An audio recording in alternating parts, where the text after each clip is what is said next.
إلى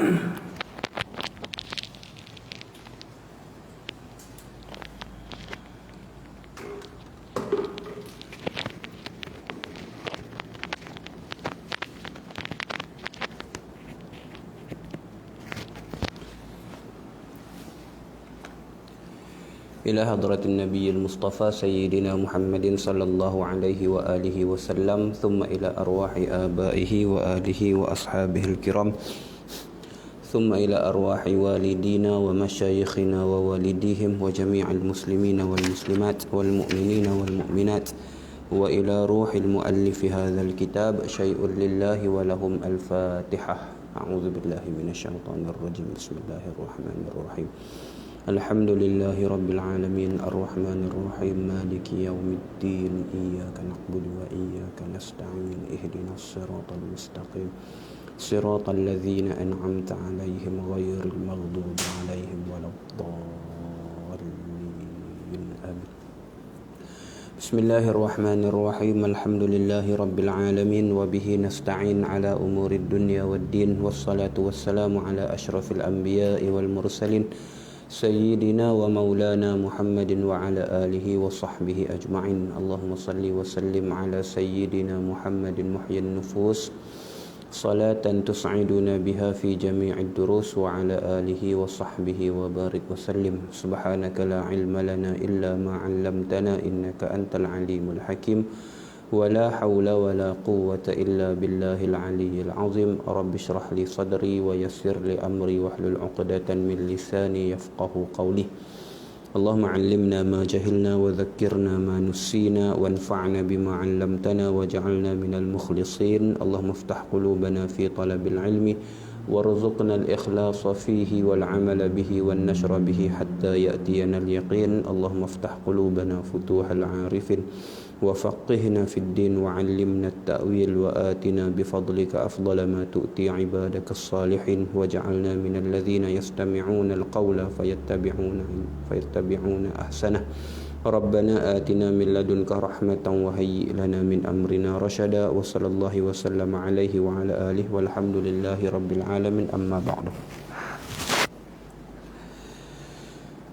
فقال الناظم رحمه الله تعالى نفعنا الله به وبعلومه وبركاته وعلوم مشايخنا وبركاتهم في الدارين آمين يا رب العالمين.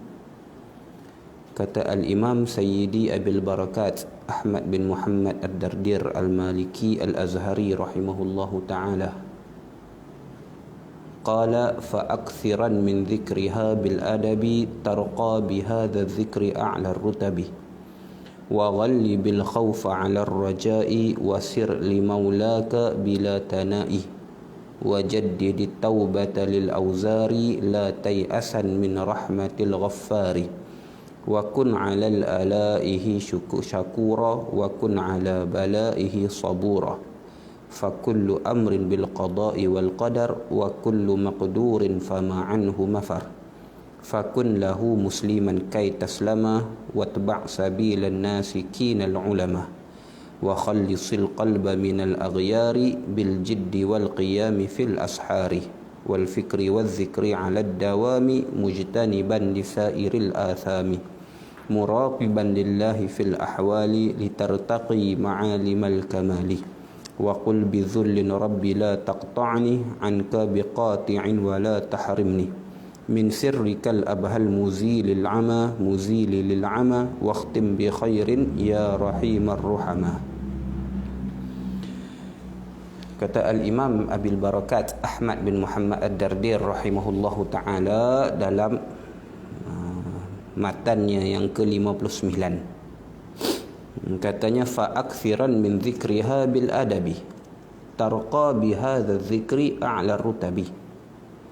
Terjemahan matannya, jika engkau sudah mengetahui yang demikian itu, fa'akthiran, maka dengan bersungguh-sungguh perbanyakkanlah min dzikriha bil adabi, menyebut akan kalimah Islam dengan adab. Tarqa bihadza dzikri a'la rutabi, nescaya kamu akan mendaki dengan sebab zikir ini ke setinggi-tinggi martabat.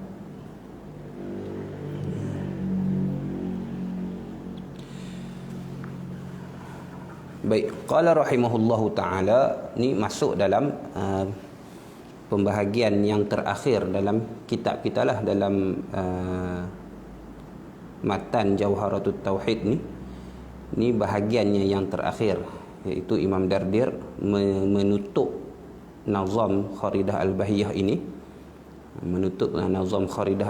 ini, dengan sedikit Allahumma salli ala sayyidina Muhammad, sedikit cara ataupun kaifiat untuk beramal dengan jalan sufi, iaitu mengamalkan tasawuf, mengamalkan dengan tasawuf yang merupakan salah satu daripada juzuk bagi agama, seperti mana yang maklum dalam perbincangan ataupun dalam perbahasan hadis Jibril yang diriwayatkan oleh Sayyidina Umar radhiyallahu anhu, iaitu satu ketika seorang laki-laki datang berjumpa dengan Nabi sallallahu alaihi wasallam, bertanyakan tentang beberapa perkara. Antara yang ditanyakan ialah tentang makna Islam, makna iman dan juga makna ihsan, dan juga tentang peristiwa kiamat, masa berlakunya kiamat dan sebagainya.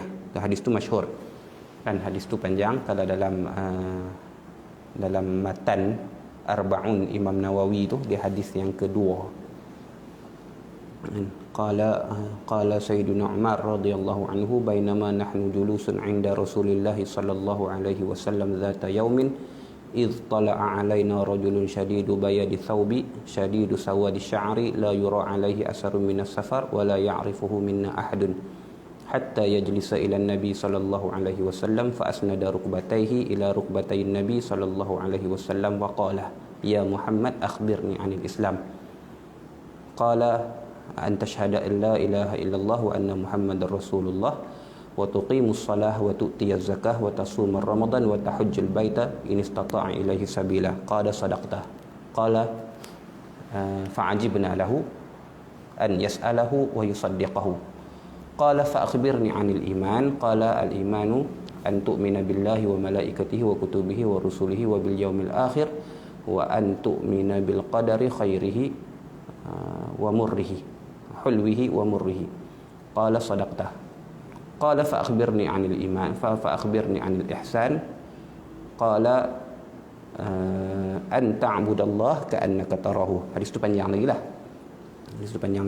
Jadi seorang laki-laki datang berjumpa dengan Nabi SAW, cerita Sayyidina Umar radhiyallahu anhu, dengan pakaiannya yang sangat putih, dengan rambutnya yang berkilat hitam berminyak. Tidak kelihatan pada dirinya tu kesan-kesan bekas-bekas perjalanan, sedangkan tidak diketahui sahabat yang berada pada ketika itu tidak mengenal dirinya. Dia duduk di hadapan Nabi SAW, bertemu lututnya dengan lutut Nabi SAW, meletakkan tangannya di atas paha Nabi SAW, lalu bertanyakan kepada Nabi SAW, wahai Muhammad, apakah ataupun beritahu kepadaku, ceritakan padaku tentang Islam. Nabi pun jawab, Islam ialah mengucap syahadah kepada Allah dan kepada Rasulnya, menunaikan sembahyang, mengeluarkan zakat, berpuasa di bulan Ramadan dan berhaji di Mekah. Kemudian bertanyakan kepada Nabi Muhammad SAW tentang iman. Nabi menyebutkan jawapannya, beriman ialah beriman engkau percaya kepada Allah dan Rasulnya dan malaikatnya dan kitabnya dan hari kiamatnya, dan dengan qada dan qadar, manisnya qada dan qadar dan pahitnya qada dan qadar. Kemudian bertanya tentang ihsan. Sinilah. Kemudian bertanya tentang ihsan. Maka Nabi SAW menjawab, ihsan itu an ta'budallaha ka'annaka tarahu fa in lam takun tarahu fa innahu yaraka. Hadis itulah. Sebab di akhir hadis tersebut, hadis itu panjang lagi, di akhir hadis tersebut, selepas beberapa hari cerita Sayyidina Umar radhiyallahu anhu, Nabi bertanya kepada Sayyidina Umar, ya Umar, atadri manis sa'il? Wahai Umar, tahukah engkau siapa yang bertanya beberapa hari yang lepas? Sayyidina Umar pun menjawab, Allahu wa rasuluhu a'lam. Allah dan Rasulnya lah yang lebih mengetahui. Maka Nabi pun menjawab, orang tersebut ialah fa innahu Jibrilun atakum liyu'allimakum dinakum. Itulah Jibril, dia datang untuk mengajarkan kamu tentang agama kamu. Maka ulama mengambil kefahaman daripada hadis tersebut secara keseluruhannya, makna agama itu terdiri di atas rukun-rukun ini.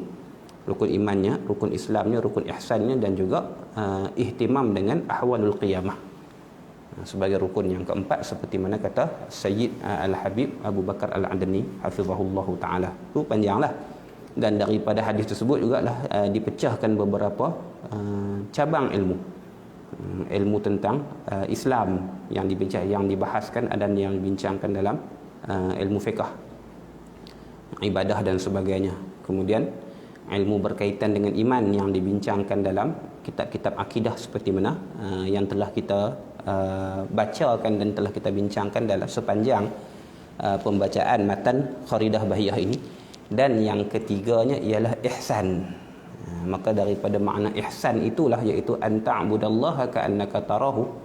Nabi menjawab, ihsan itu ialah engkau beribadah kepada Allah seolah-olah engkau melihat Allah. Fa in lam takun tarahu, maka jika engkau tidak mampu melihatnya, tak boleh mai rasa tu, perasaan seolah-olah Allah melihat engkau tu tak ada, tak boleh mai. Sebab hati yang belum cukup bersih lah, atas syarahan ulama'-nya. Nak mai perasaan tu dia perlukan satu hati dan juga satu jiwa, satu ruh yang bersih, yang bercahaya, yang bersinar.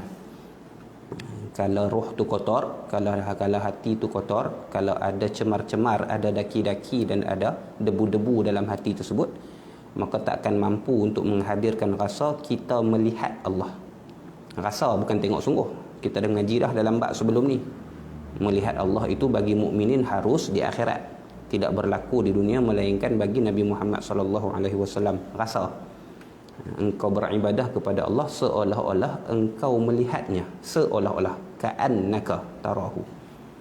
Kalau tak mampu dengan perasaan tersebut, tak boleh nak mai. Dia bukannya boleh buat-buat, dia bukannya boleh melawak-lawak, dia bukan boleh sembang di mulut saja, hati tak berasa apa dak, dia perasaan. Kalau tak boleh timbul perasaan tu, fa in lam takun tarahu, maka jika engkau tak rasa begitu, fa innahu yaraka, maka sesungguhnya yakinlah bahawasanya Allah sedang melihatmu, Allah sedang memandangmu, Allah sedang mengawasimu. Maka ini ialah disebutkan sebagai ihsan yang menjadi rukun bagi agama. Ini makna ihsan seperti mana yang disebutkan oleh Nabi SAW, yang merupakan rukun bagi agama. Maka untuk mentahakkukkan makna ihsan ni, untuk merealisasikan makna ihsan ini, maka dia perlukan untuk mencapai tahap sekurang-kurangnya yang paling rendah dalam bab ihsan ni, dalam maqam ihsan ni yang paling rendah, kita beribadah dengan keyakinan bahawasanya Allah sedang mengawasi kita, Allah sedang melihat kita. Dan yang paling tingginya ialah dengan kita beribadah seolah kita melihat Allah. Untuk mencapai maqam ihsan ini, untuk kita menggapai dan berada dalam daerah ihsan ini, maka kita perlu kepada beberapa cara dan beberapa jalanan, dan cara tersebut disebutkan sebagai tasawuf, iaitu kaedah menyucikan hati. Kaedah menyucikan hati, bahasa mudah kita, kaedah menyucikan hati.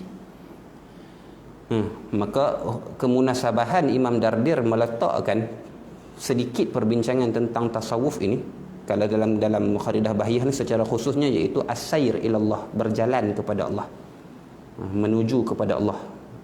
Maksudnya untuk menjadi hamba yang sebenar-benarnya hamba kepada Allah Subhanahu wa taala. Maka Imam Dardir meletakkan sedikit perbincangan tentang tasawuf dengan makna ini selepas daripada perbincangan akidah, merujuk kepada kemunasabahan setiap untuk berjalan kepada Allah, untuk pergi kepada Allah itu, untuk sampai kepada Allah, dia perlukan akidah yang sebenar.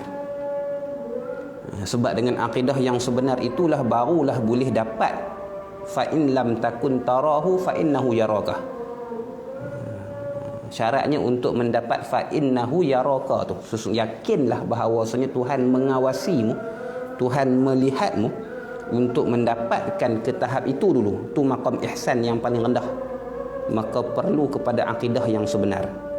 Kena kenal Allah Subhanahu wa taala, kena mengetahui dan kena ma'rifah kepada Allah Subhanahu wa taala. Jadi Imam Dardir menyusun perbincangan tu, berjalan ataupun nak sampai kepada Allah tu dibinakan di atas akidah yang sebenar. Sebab tak mungkin untuk seseorang itu sampai kepada Allah, dengan bahasa yang lebih ringkasnya, untuk masuk ke dalam maqam ihsan ini, untuk mencapai maqam ihsan ini, tak mungkin melainkan dengan akidah yang sebenar. Dalam masa yang sama juga tak mungkin juga, kata sebagai kata ulama, untuk sampai melainkan dengan amalan yang sebenar, ibadah yang sebenar. Maksudnya untuk sampai kepada maqam ihsan ini, akidahnya perlu betul, akidahnya perlu tepat, dan amalan ibadahnya, perbuatannya juga perlu betul dengan syariat Allah Subhanahu Wa Taala. Kalau kita buat dalam bentuk piramid, sebahagian ulama, sebahagian guru-guru kita membuat contoh dalam bentuk piramid, yang piramid dibahagikan kepada 3 bahagian.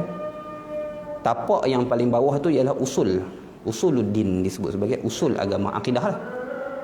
Daripada tapak usul agama itu, bahagian yang kedua yang di tengah tu ialah amalan fiqh, amalan amali bagi hamba, kerja buat harian dia, ibadahnya kepada Allah, dia punya muamalahnya sesama manusia, dan kepada Allah juga, munakahahnya, jinayahnya perlu betul dengan syariat Allah Subhanahu Wa Taala.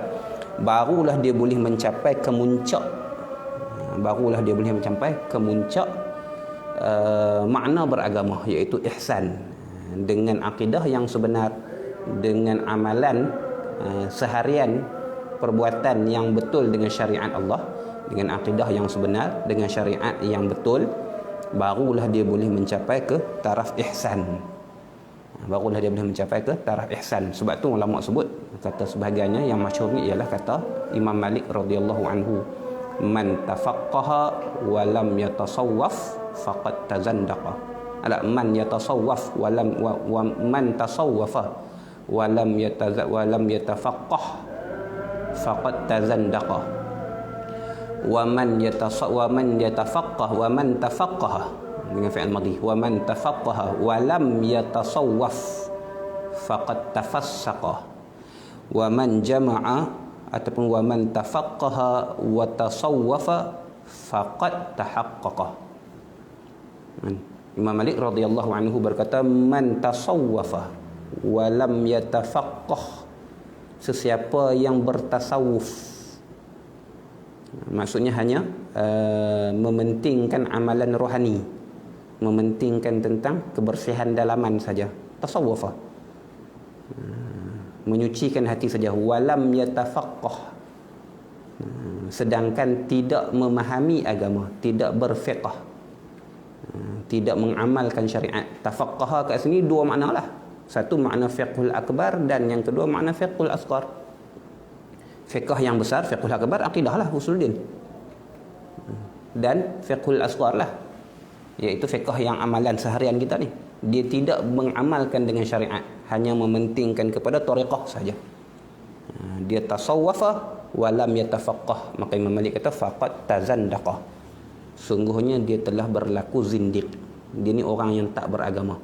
Sebab mana mungkin sesuatu agama Islam secara khususnya diamalkan dengan makna-makna yang batin saja, tanpa ada zahir. Maksudnya perbuatan harian kita tidak terikat dengan agama. Dia tak mengaji halal haram, dia tak mengaji sahabat, dia tak mengaji benda batil, benda padak. Dia tak kenal Allah Subhanahu Wa Taala, dia tak kenal Allah itu sifatnya bagaimana, dia tak tahu apa perkara yang wajib bagi Allah, apa perkara yang mustahil bagi Allah, apa yang harus bagi Allah. Dia campur aduk semua pokok-pokok ni. Tapi dia cuma mementingkan tentang kebersihan hati. Dia cuma jaga perangai dia. Dia tak buat jahat ke orang, dia lagu ni dan sebagainya. Maka orang lagu tu, kata Imam Malik, faqad tazandaqa, sungguhnya dia tidak beragama. Sebab Islam itu berlaku secara zahirnya dan secara batinnya. Batinnya tanpa zahir tak ada agama. Sebab agama itu dimanifestasikan dengan amalan zahir. Sebaliknya, kata Imam Malik, faman wa man tafaqqaha wa lam yatasawwaf, orang yang berfiqh, mengaji akidah, mengaji bab fiqh, bab syariat ni, walam yatasawwaf, tetapi tidak bertasawuf, tidak menjaga hatinya, tidak berusaha mensucikan hatinya, tidak berusaha menjaga diri daripada perkara-perkara yang syubhah dan sebagainya. hatinya dibiarkan kotor, hatinya penuh dengan sifat-sifat yang mazmumah dan sebagainya, faqad tafassaqa, maka sungguhnya dia telah berlaku fasik. Dia telah melakukan dosa. Tafassaqa, orang yang fasik maksudnya orang yang melakukan dosa. Sebab bila mana dia tidak menjaga hatinya, bila mana dia tidak mementingkan urusan batinnya, maka dia telah melakukan dosa-dosa dan kesalahan-kesalahan yang dia tidak sedar. Dia tidak menyucikan hati dan sebagainya. Sedangkan perintah menyucikan hati itu datang daripada Allah Subhanahu wa taala. Allah sebut dalam Quran contohnya, aqimis salah li zikri. Dirikanlah sembahyang itu kerana mengingatiku. Maka tujuan dilakukan solat dan sebagainya ialah untuk mengingati Allah Subhanahu wa taala. Itu gabungan di antara zahir dan batin. Amalan solat kena buat, ibadah zahir kena buat, amalan harian tu perlu betul dengan syariat. Batin juga perlu diselarikan, batin juga perlu dijaga. Tapi tak dijaga hak zahir saja, batin tak, maka dia tafassaqa, dia telah mengabaikan perintah Allah Subhanahu wa taala. Nah, Allah sebut dalam Quran mukhlisina lahuddin, orang-orang yang ikhlas dalam beragama dan sebagainya. Sebab tu kata Imam Malik radhiyallahu anhu, wa man tasawwafa wa tafaqqaha. Dia menghimpunkan di antara kedua-duanya. Dia bertasawuf dan dia juga berfiqh. Sama ada fiqh akbar ataupun fiqh asghar. Dia berakidah dengan akidah yang sebenar, dia beribadah dan melakukan urusan sehariannya mengikut lunas syariat Allah Subhanahu wa taala, dia tafaqqaha dan dia tasawwafa. Dia juga menjaga hatinya, berusaha membersihkan hatinya daripada sifat-sifat yang mazmumah dan memasukkan ke dalam hatinya sifat-sifat yang mahmudah. Maka kata Imam Malik radhiyallahu anhu, faqad tahaqqaqa, maka sungguhnya telah tahaqquq ia, maksudnya telah benarlah ia, yakni dalam beragama.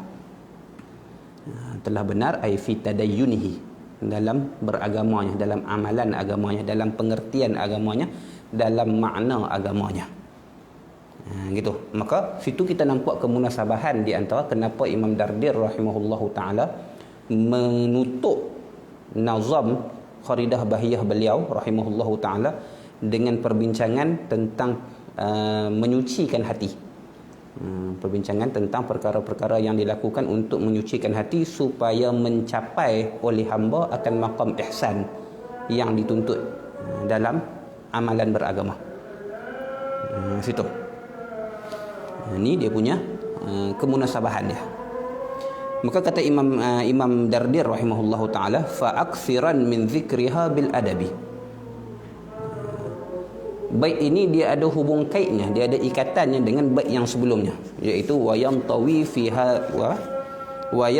fi kalimatil islami ma qad madha min sairil ahkam. Dalam bait yang sebelum ni, bait yang ke-58, terkandung dalam kalimatul Islam ini, iaitu kalimatul syahadah la ilaha asyhadu an la ilaha illallah wa asyhadu anna muhammadar rasulullah ini, ma qad madha min sairil ahkami, perkara-perkara yang telah disebutkan pada sepanjang kitab ini daripada segala hukum hakam. Maka bila dah tahu bahawasanya kalimatul Islam inilah, kalimah syahadah inilah kalimah yang mengandungi makna yang sangat besar, dia mengandungi i'tiqad dan sebagainya, fa aksiran min zikriha bil adabi, maka perbanyakkanlah, fa aksiran dengan nun taukid khafifah, fa aksiran maka perbanyakkanlah min zikriha, daripada menyebutnya kalimatul Islam lah kalau kita kembali dhamir, iaitu kalimah syahadah. Min zikriha, daripada kalimah syahadah la ilaha illallah muhammadur rasulullah, itu perbanyakkan menyebut kalimah syahadah bil adabi, dengan adab. Bukan sebut semata-mata adab, sebut itu sebut yang disertakan dengan adab. Dia panggil, kalau orang mengaji ibarah dia panggil ba ni balil mulabasah, hala kauni zikri mutalabbisan bil adabi.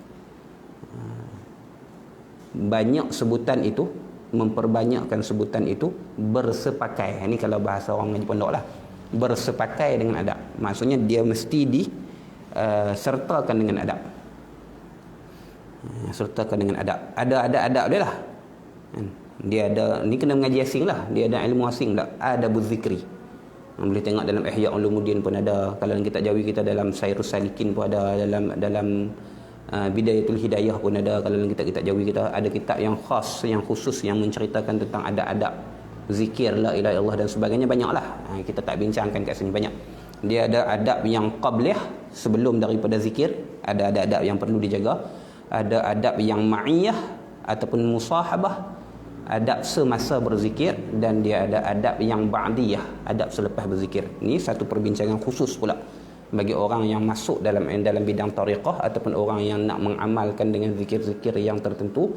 Dia perlu belajar bagaimana untuk mengamalkan zikir tersebut. Ada adab yang dia perlu pelihara. Antaranya adab sebelum daripada berzikir itu ialah dia bertaubat dulu. Dia mengkosongkan hatinya daripada selain Allah dulu. Dia memperbaharukan taubatlah, memperbaharukan taubat, membersihkan hatinya kepada Allah, berwuduk menghadap kiblat, duduk secara tasyahud kalau mampu, kalau tak mampu secara bersila dan sebagainya. Itu antara adab-adab yang perlu dilakukan. Berada pada tempat yang bersih, menghadap kiblat, dengan pakaian yang bersih, berwuduk dan sebagainya. Semua itulah adab-adab, dipanggil adab-adab qabliyah. Ada adab sebelum daripada berzikir. Ada adab yang musahabah ataupun ma'iyah, yang ketika berzikir. Ketika berzikir, contohnya ketika macam sini ni, berzikir dengan kalimah la ilaha illallah ni, ada kalimah, ada part-part yang perlu ditekankan. Contohnya pada kalimah la, dan ditakhfifkan kalimah ilaha, ha tang ha tu takhfif. Tu ada style dia lah. Ni kena masuk dalam bidang tarikat lah, bidang mengamalkan sesuatu zikir. Kemudian ditekankan balik pada illah, dan dihabiskan nafas dengan hu, dengan ha pada Allah di akhir. La ilaha illallah, kena berhenti, ha tu kena jelas. Ni antara ada adab berzikir dengan kalimah syahadah. Tu kena mengaji asing lah. Bila masa nak hentak lagu mana, nak hentak hati, sebutan kita tu digunakan untuk hentak hati. Dia ada ni, dia panggil zikir darajah. Zikir darajat. Dalam bab zikir ni, mengaji zikir panjang pula lah. Cerita mengaji bab zikir ni panjang juga. Zikir terbahagi kepada dua. Yang pertamanya zikir hasanat, yang kedua zikir darajat. Zikir hasanat ni zikir untuk menghasilkan pahala. Contohnya macam aurat selepas daripada sembahyang. Itu bukan untuk meninggikan pangkat, itu bukan untuk membersihkan hati tujuannya, walaupun secara tak langsung dia membersihkan hati. Tapi tujuan zikir tersebut untuk menghasilkan hasanat, untuk menghasilkan pahala, dipanggil zikir hasanat. Ada zikir yang dalam kategori zikir darajat, zikir untuk membersihkan hati secara khusus.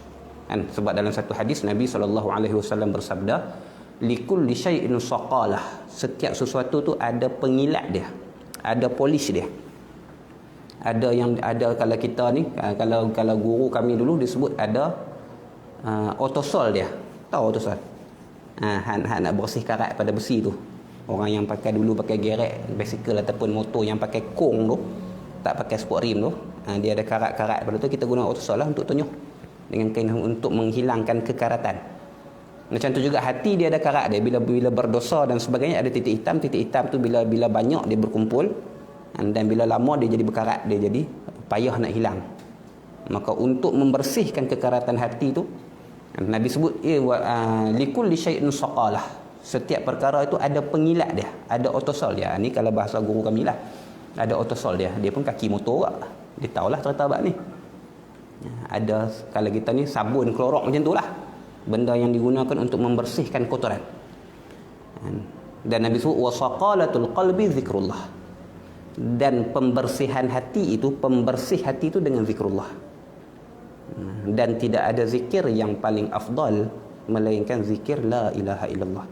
Kan kita dah sebut tadi sebelum beratib tu, afdaluz zikri la ilaha illallah, seperti mana yang disebutkan dalam hadis. Ni dia ada ni kena mengaji asing.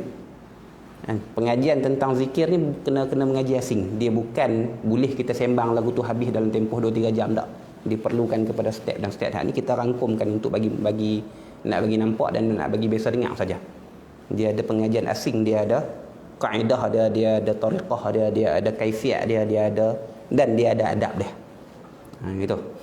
Maka untuk berzikir, untuk mengamalkan zikir la ilaha illallah sebagai zikir darajat, bukan zikir hasanat, bukan semata-mata nak pahala, tapi untuk mengetuk kekaratan hati, untuk membersihkan hati. Dia ada adab semasa berzikir.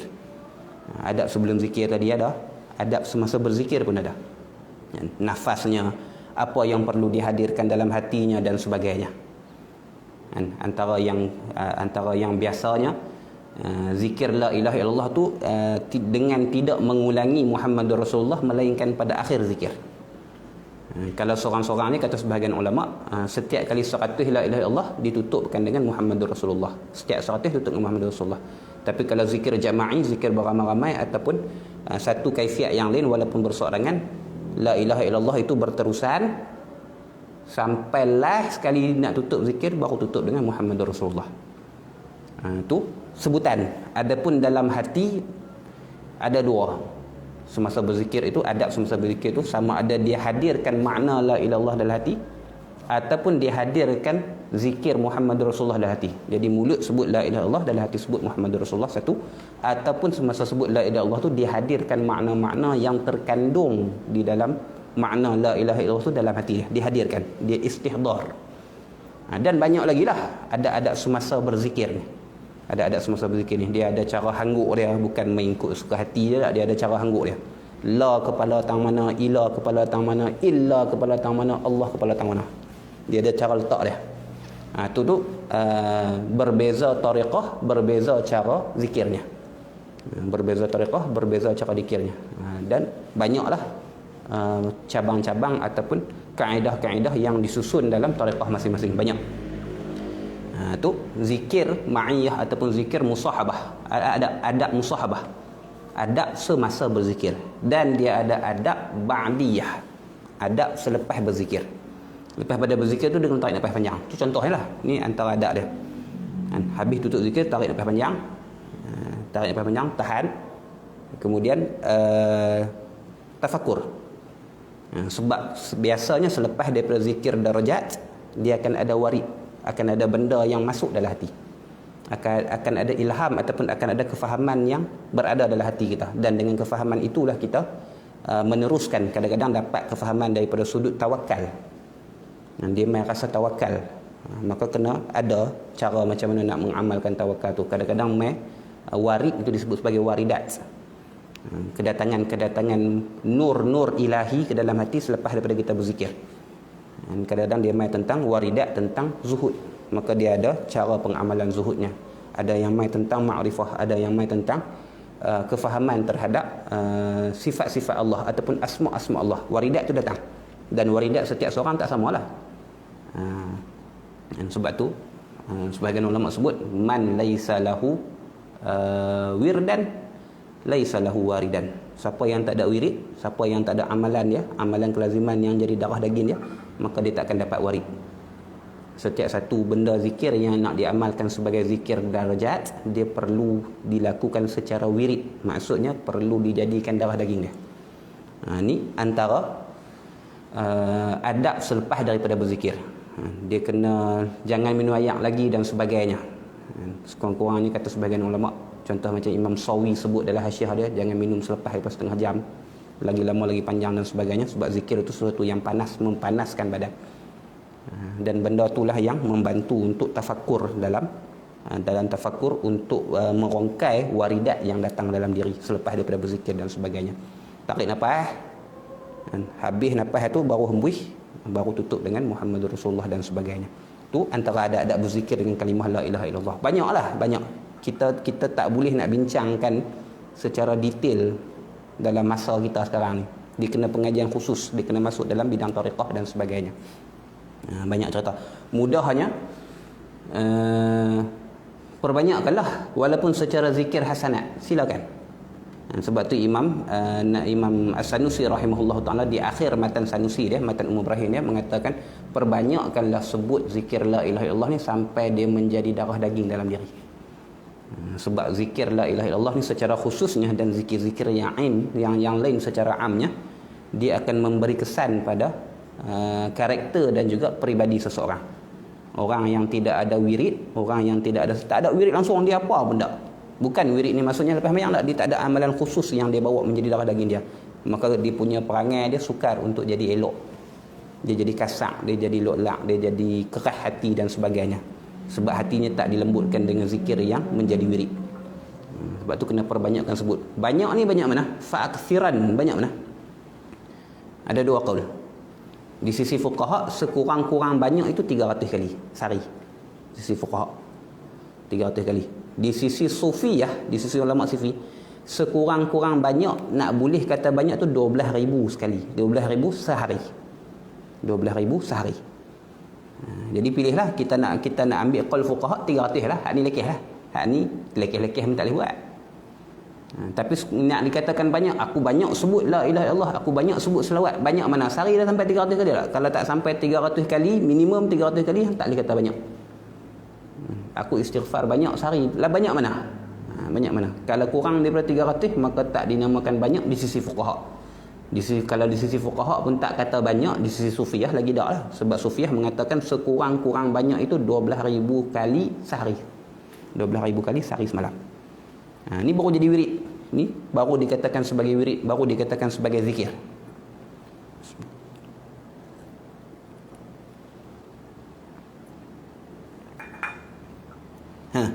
Jadi bila mana zikir itu dijadikan wirid, ni kalau zikir dengan la ilaha illallah lah, ada orang zikir dengan asma Allah, ada yang zikir dengan ya Fattah, ada yang zikir dengan ya Hakim, ada yang zikir dengan ya Rahman, ada yang zikir dengan ya Wadud, ada yang zikir dengan ya Zal Jalali wal Ikram dan sebagainya.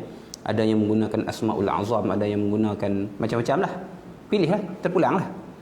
Dan benda ni secara umum ni dia tak perlukan kepada ijazah. Zikir tak perlukan kepada ijazah secara umumnya, tapi amalan yang khas, kalau dengan ijazah itu lebih cepat. Sebagian untuk guru dia buat misal dengan elektrik.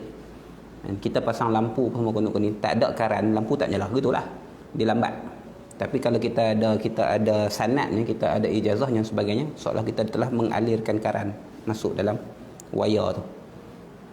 Bahasa mudah kita, kalau dengan sanad, dengan ijazah daripada guru, dengan bai'ah daripada guru, dia lebih cepat memberi kesan pada diri seseorang. Sebab ada kabel. Iaitu guru kita sebagai kabel lah, guru kita sebagai kabel guru dia sampailah kepada Rasulullah sallallahu alaihi wasallam. Kalau yang nak beramalkan secara kosong pun silakan, dia tak ada sebarang kesalahan. Tapi dia perlu mengamalkan dengan cara yang betul, mengamalkan dengan cara yang betul. Apa mula? Ada orang beramal dengan la haula wala quwwata illa billah. Kalau nak beramal secara kosong pun, antara kaedah yang berkesan ialah dia sebut zikir tu dalam hati, dia hadirkan makna. Tanpa menghadirkan makna dalam hati, sukar untuk wirid tersebut memberi kesan pada diri. Dia tak akan jadi zikir darajat. Dia akan jadi zikir hasanat saja. Dia akan jadi zikir yang menghasilkan pahala. Dia tidak akan jadi zikir darajat. Dia tidak akan jadi zikir yang membantu kita meningkatkan darjat dan membersihkan hati. Ni banyaklah. Kita tak mau cerita panjang bab ni. Saya jadi kelas tariqah pula tak. Kita nak habiskan kita. Jadi dengan memperbanyakkan zikir, sini ni Imam Dardir sarankan seperti mana ulama-ulama yang lain sarankan dengan zikir la ilaha illallah lah. Sebab ni zikir yang paling afdal. Perbanyakkan sebab dia ada kalimah tauhid, dia ada kandungan makna akidah dan sebagainya. Dan bila kita dah mengaji tauhid dan sebagainya, kita boleh istihdar, kita boleh hadirkan makna tauhid itu dalam diri kita. Kita boleh menafikan sebarang kekurangan pada Allah Subhanahu wa taala, dan kita isbatkan segala kesempurnaan pada Allah Subhanahu wa taala.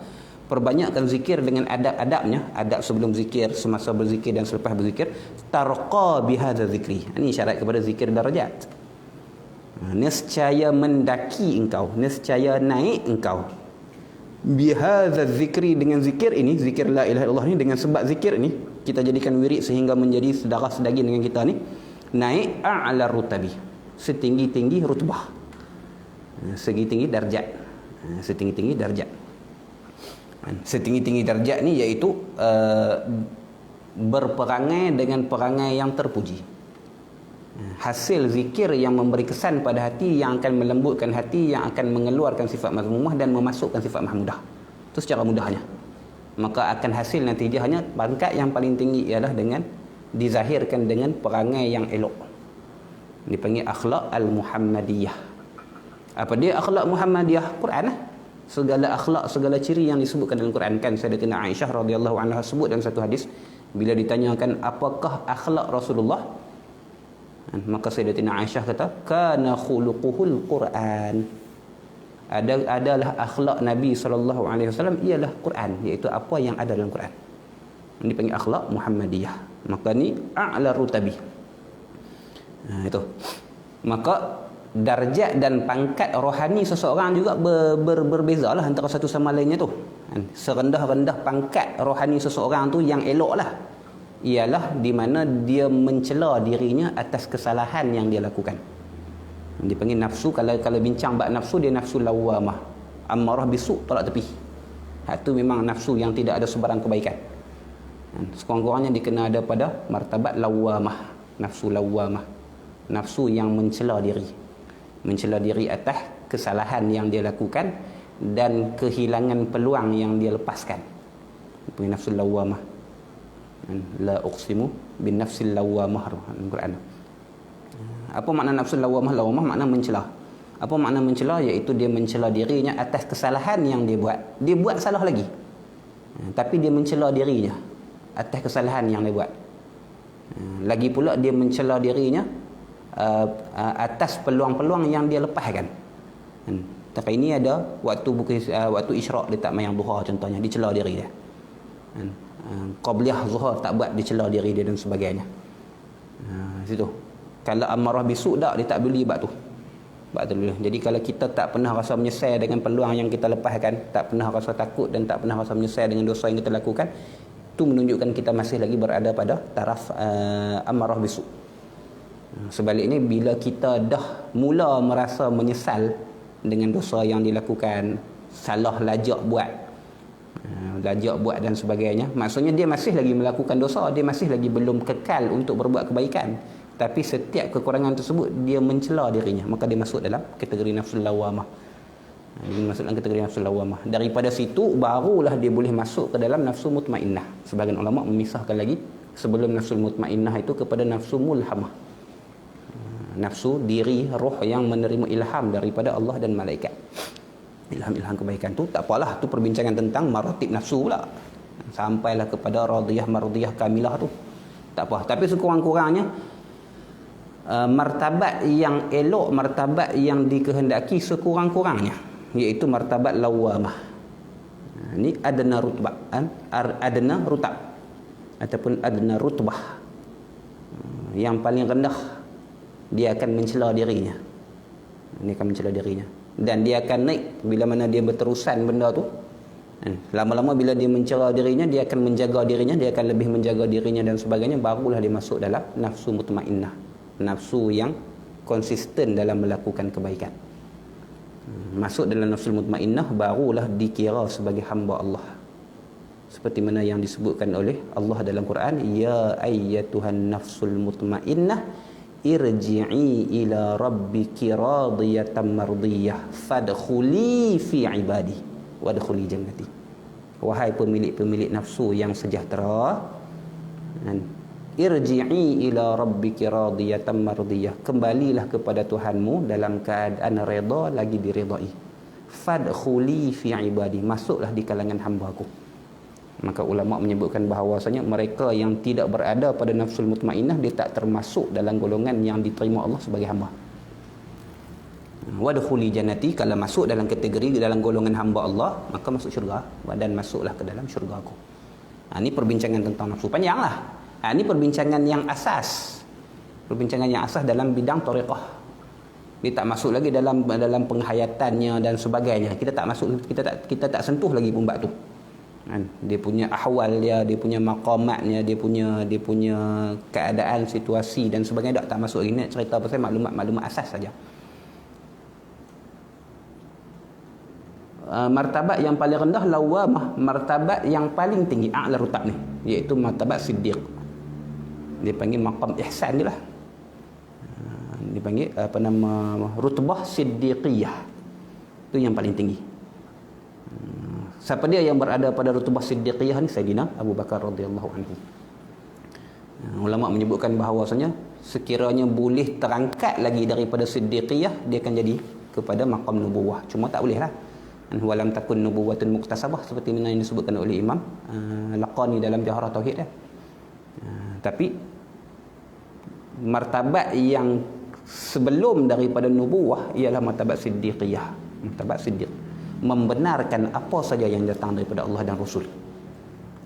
Macam mana yang berlaku pada Sayyidina Abu Bakar kan, bila timbul kisah Isra' Mi'raj dan sebagainya tu, Sayyidina Abu Bakar kata, kalau Muhammad cerita lebih daripada tu pun aku terima, aku percaya.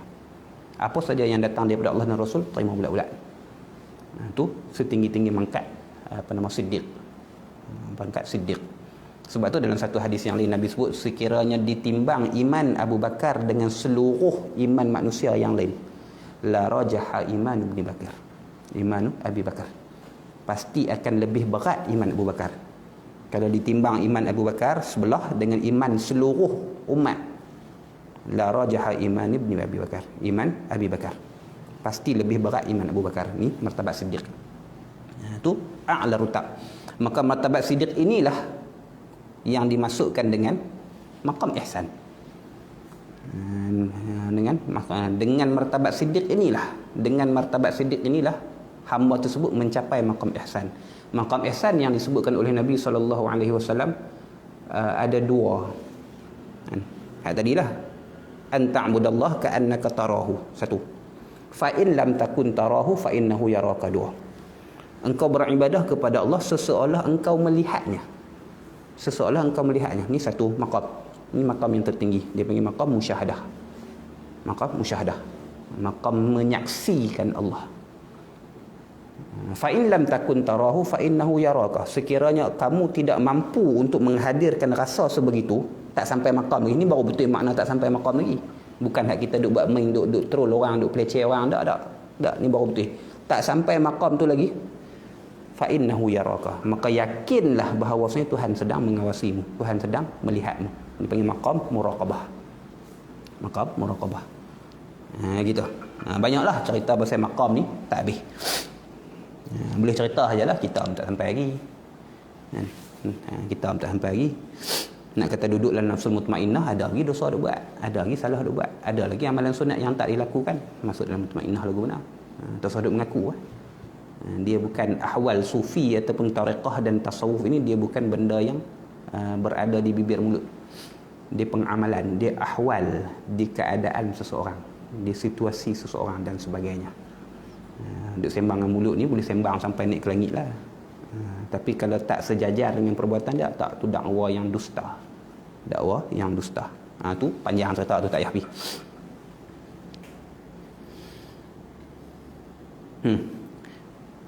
Baik, maka tasawuf itu, maqam ihsan yang disebutkan oleh Nabi, itulah yang dibentuk oleh ulama, disusun yang disebutkan dan diberi nama sebagai tasawuf. Maka tasawuf dengan makna ilmu, tasawuf ada banyak makna. Tasawuf dengan makna ilmu, tasawuf dengan makna amali dan sebagainya. Tasawuf sebagai ilmu seperti mana tauhid sebagai ilmu, seperti mana fiqh sebagai ilmu dan sebagainya. Dia ialah ilmu bi usulin yu'rafu bihi salahul qalbi wasairul hawasi. Satu ilmu yang dikenali dengannya, yang diketahui dengan ilmu tersebut, usulun, asas-asas, kaedah-kaedah yang dengan kaedah-kaedah tersebut diketahui dan dikenali akan salahul qalbi, akan eloknya hati, akan baiknya hati, wasairil hawas, dan keseluruhan anggota.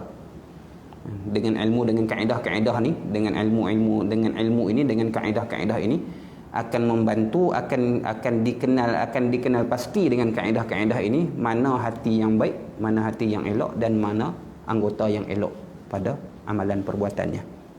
Tu tasawuf daripada sudut ilmu.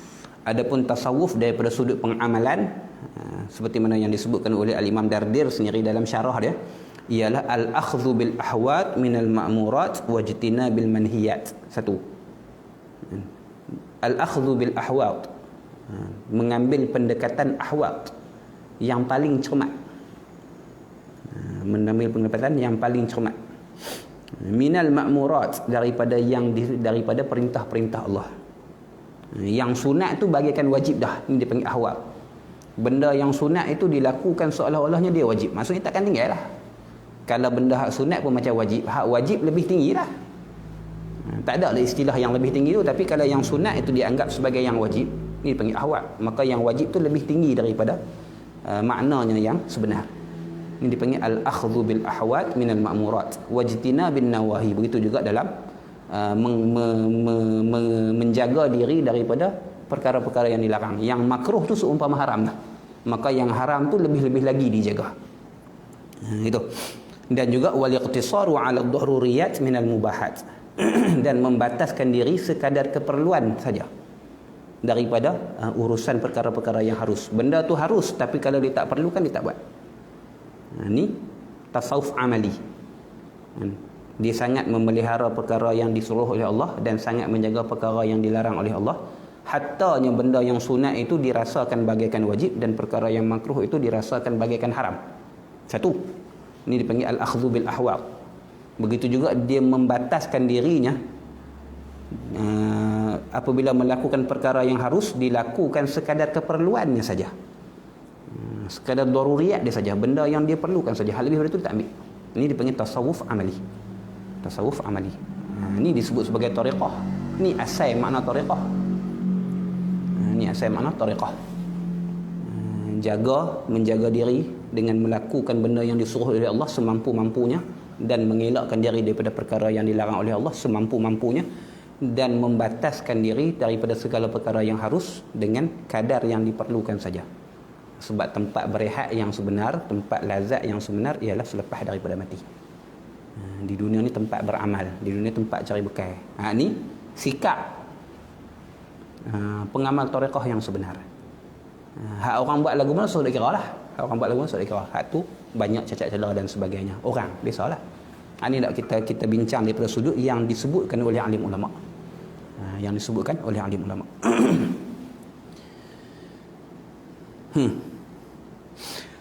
Qala rahimahullahu ta'ala wa ghalli bil khawfa 'ala ar-raja'i wasir li maulaka bila tana'i. Terjemahan matanya, lebihkanlah perasaan takut mengatasi perasaan berharap kepada Allah. Wasir li maulaka bila tana'i, berjalanlah menuju kepada Tuhanmu tanpa menjauhi jalan yang lurus. Ini juga pesanannya. Memperbanyakkan zikir kepada Allah itu merupakan satu cara untuk mendekatkan diri kepada Allah, membersihkan hati, mencapai maqam yang tertinggi, untuk membolehkan kita mencapai maqam ihsan tadi ni, beribadah seseolah melihat Tuhan tu. Macam tu juga dalam berjalan itu perlu wa ghalli bil khaufa 'ala ar-raja'i, dan kena lebihkan, kena beratkan khauf, perasaan takut, 'ala ar-raja', atas perasaan harap. Ini istilah dalam tasawuf lah. Al-khauf yang dimaksudkan dengan al-khauf ialah ketakutan ataupun kebimbangan daripada tertolaknya amalan. Ditolak mardud daripada masuk ke hadrat Allah Subhanahu Wa Taala. Dia bila masuk dalam bidang tasawuf, bahasa dia kuai sedap lah, bahasa dia kuai berseni. Istilah-istilah yang digunakan makin halus. Takut dengan makna bimbang dan risau, dia bahawasanya dia itu marfud ataupun mardud, ditolak daripada masuk ke hadrat Allah Subhanahu Wa Taala. Maksudnya benda yang dia buat sebagai pengabdian diri kepada Allah, Allah tak terima. Itu khauf, takut benda yang akan berlaku. Amalan yang dia buat, ibadah yang dia lakukan, segala pengabdian dia kepada Allah dan sebagainya tidak diterima oleh Allah. Itu namanya khauf. Dibeza dengan al-hazan. Hazan ni takut perkara yang dah lepas. Kita takut, kita kecewa, kita sedih terhadap perkara yang telah lepas. Dipanggil hammun lima fata. Itu hazan. Apa? La khaufun alaihim walahum yahzanun. Orang-orang yang beriman ini tidak ada khauf pada mereka itu. Benda yang akan datang pun dia pun tak takut, aman daripada ketakutan yang akan datang, walahum yahzanun, dan mereka tidak kecewa dengan sejarah mereka. Benda yang dah lepas tu depa tak kecewa. Tu beza antara khauf dengan hazan. Khauf takut pada benda yang akan datang. 5 ati dia panggil. Ataupun 5 yati. Kalau pakai wazan fi'il mudhari', benda yang akan datang. Sedangkan hazan ialah al-khauf ataupun al-hamun 5 fata. Ialah duka cita, kecewa terhadap perkara yang telah lepas. Maka kena lebihkan takut. Tu takut. Raja pula, harap pula ialah mengharapkan rahmat daripada Allah. Ini istilah dalam sufi lah. Dia mengharapkan rahmat daripada Allah. Dipanggil ta'alluqul qalbi bimarghubin yahsulu fil mustaqbal ma'al akhdhi bil asbab, ma'al akhdhi fil asbab. Bergantung hati, pergantungan hati dengan sesuatu yang dicita-citakan. Itu makna raja, pergantungan hati dengan sesuatu yang dicita-citakan. Ta'alluqul qalbi bimarghubin yahsulu fil mustaqbal, yang mana benda yang dicita-citakan itu akan hasil, akan berlaku, akan didapati pada masa akan datang. Tapi ma'a akhzi bil asbab lah, serta berpegang dengan sebab, maksudnya mengamalkan, berusaha ke arah itu, berusaha ke arah mendapatkan perkara yang dicita-citakan tu, maka tu nama dia raja. Kita sebut kata harapan lah, harapan. Maksudnya bahasa mudah kita ialah mengharapkan rahmat Allah. Kalau buat salah pun kita harapkan Tuhan ampun. Kalau buat amalan ibadah dan sebagainya pun kita harapkan Tuhan terima. Ni makna raja. Jadi khauf tu takut Tuhan tak terima. Raja itu ialah mengharapkan penerimaan Allah, mengharapkan rahmat Allah, mengharapkan kasihan belas Allah. Maka tu makna raja. Dia syarat dia mesti al-akhzi bil fil asbab, mesti berusaha, mesti berusaha untuk mencapai benda yang dihajati itu. Kalau semata-mata berharap saja tanpa berusaha tu dipanggil tamak. Duk harap saja. Dalam istilah tasawuf lah. Dalam istilah tasawuf, bukan tamak sebagai sifat mazmumah tu tak, ni dalam istilah tasawuf. Kalau semata-mata mengharapkan saja tanpa berusaha ke arah benda yang dia nak tu, benda yang dicita-citakan tu, maka tu nama dia tamak. Kita panggil angan-angan majnin lah. Ini dalam istilah tasawuf. Adapun tamak dengan makna sifat mazmumah tu ada takrif dia yang tersendiri. Tamak dengan makna tak pernah cukup, sentiasa mengharapkan lebih daripada apa yang telah dapat dan sebagainya, itu tamak. Tu tamak sebagai sifat mazmumah. Ni tamak yang melawani bagi rojak.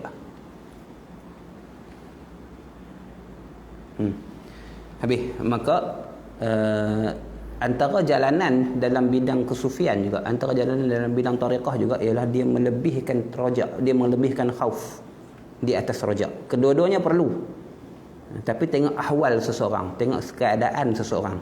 Dalam masa sihat dia perlu lebihkan rojak, dia perlu lebihkan khauf. Macam kita lah tengah sihat elok dan sebagainya, kita boleh buat ibadah dan sebagainya, kita boleh buat ibadah, kita boleh mengabdikan diri kepada Allah, kita boleh buat kebajikan, kita boleh beramal dengan sekuasa-kuasa kita, maka perlu lebihkan khauf sikit daripada rajak. Kena ada perasaan takut tu, kena simpan perasaan takut tu, takut bahawasanya benda yang kita buat ni Tuhan tak terima, ataupun takut Tuhan kalihkan kita punya kesudahan kita, macam yang berlaku pada iblis dan sebagainya. Iblis tu dia berani tentang Allah tu sebab dia tak ada khauf dalam hati dia. Tak ada khauf, dia ada takabur dalam hati dia, khauf tak ada. Dia berani mempersoalkan perintah Allah untuk sujud kepada Nabi Adam tu sebab dia tak ada rasa takut Tuhan akan buang dia.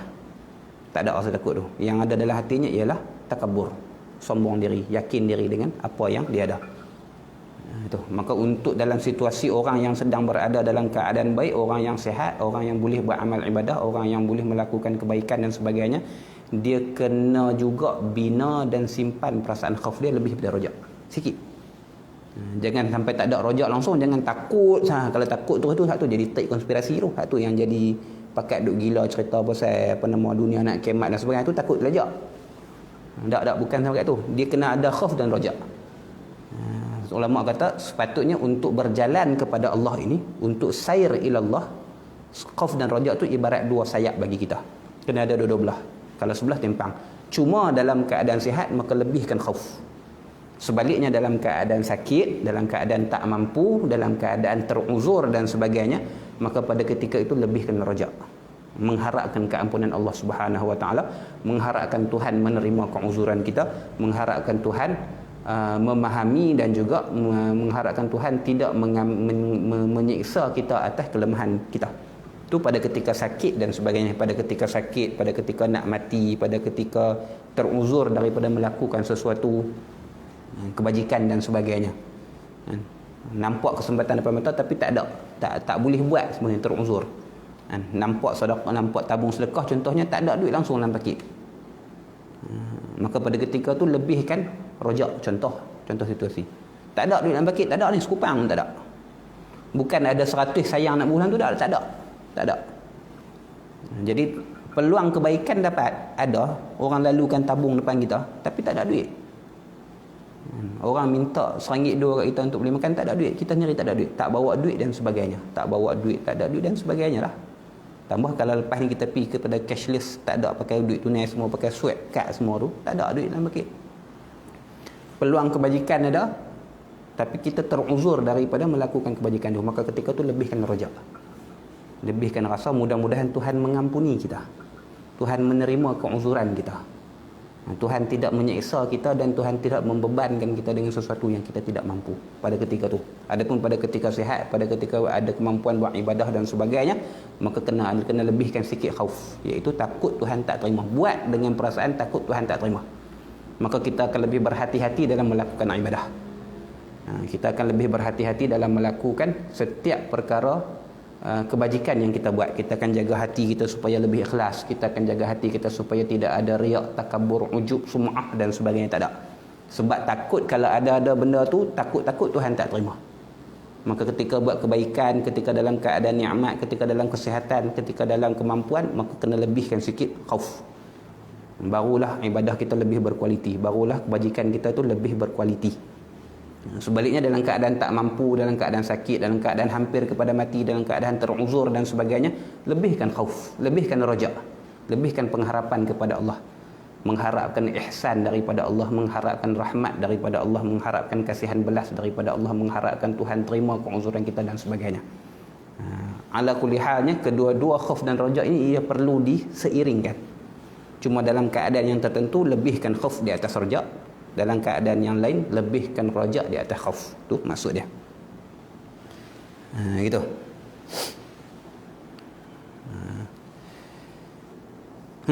Bila lebihkan khauf di atas rojak, dalam masa yang sama khauf dan rojak itu perlu ada dalam diri seseorang. Wasir li maulaka bila tanain, dan berjalanlah kepada Tuhanmu bila tanain, tanpa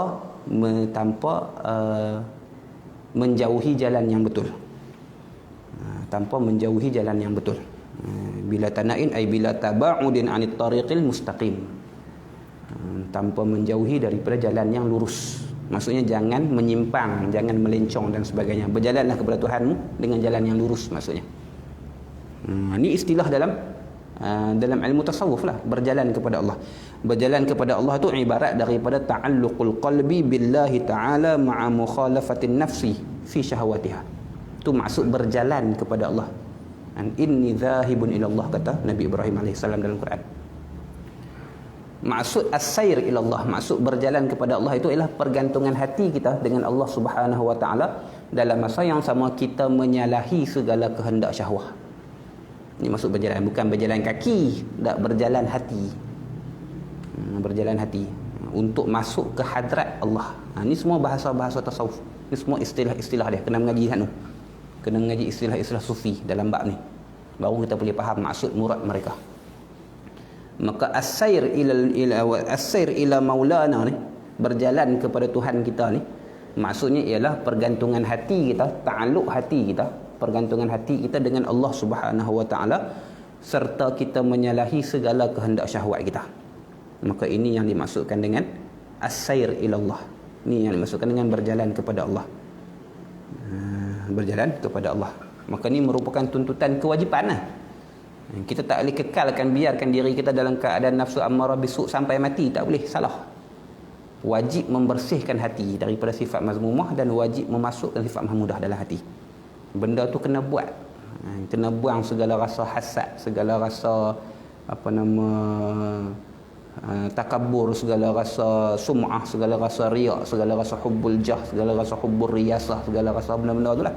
Dengkinya, takaburnya, bongkaknya, sombongnya, menunjukkan amalannya, memperdengarkan amalannya, cintakan kemasyhurannya, cintakan kemegahannya, cintakan kepimpinannya dan sebagainya. Kena buang benda tu. Kena buangkan rasa cinta dalam hati. Dia bukan amalan luaran, tak. Dia rasa cinta dalam hati.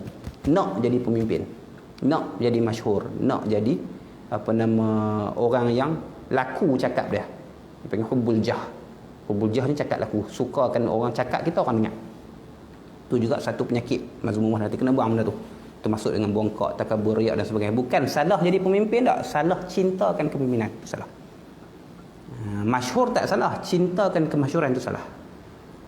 Dan sebagainya. Kena faham elok.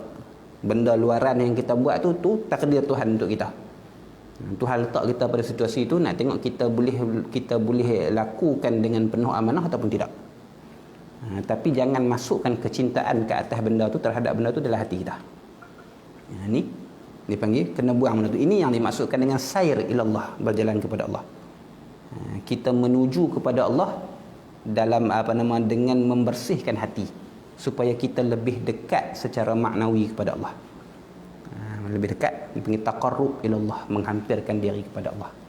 Maka barulah dengan membersihkan hati daripada sifat mazmumah, cuci hati kita daripada kekaratan dan dihiasi dengan sifat-sifat mahmudah, barulah boleh masuk ke dalam maqam ihsan tadi ni.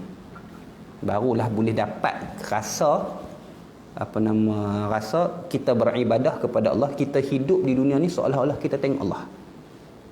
Kalau tak dapat rasa lagu tu pun, sekurang-kurangnya kita akan dapat rasa sentiasa menyedari bahawasanya Tuhan mengawasi kita. Dia akan ada rasa tu. Dia akan ada rasa tu. Kalau tak duduk di maqam musyahadah yang tertinggi, sekurang-kurangnya berada pada maqam muraqabah. Gitu. Jadi perlu berjalan kepada Allah. Maka untuk berjalan kepada Allah ni ada usul-usul dia. Ada dia punya Allahumma salli ala sayyidina Muhammad, ada dia punya rukun-rukun yang perlu ditunaikan. Dia ada rukun-rukun dia lah. Ni Imam Dardir bawa rukun-rukun dia. Ini dia nak ceritakan. Bait yang selepas ni ialah menceritakan bagaimana berjalan kepada Allah itu dilakukan. Dia panggil usul tariq. Usul tariq al-musilah ilallah.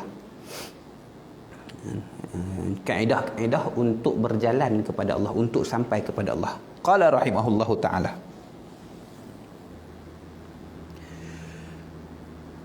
wajaddidit taubata lil auzari la tai'asan min rahmatil ghaffari.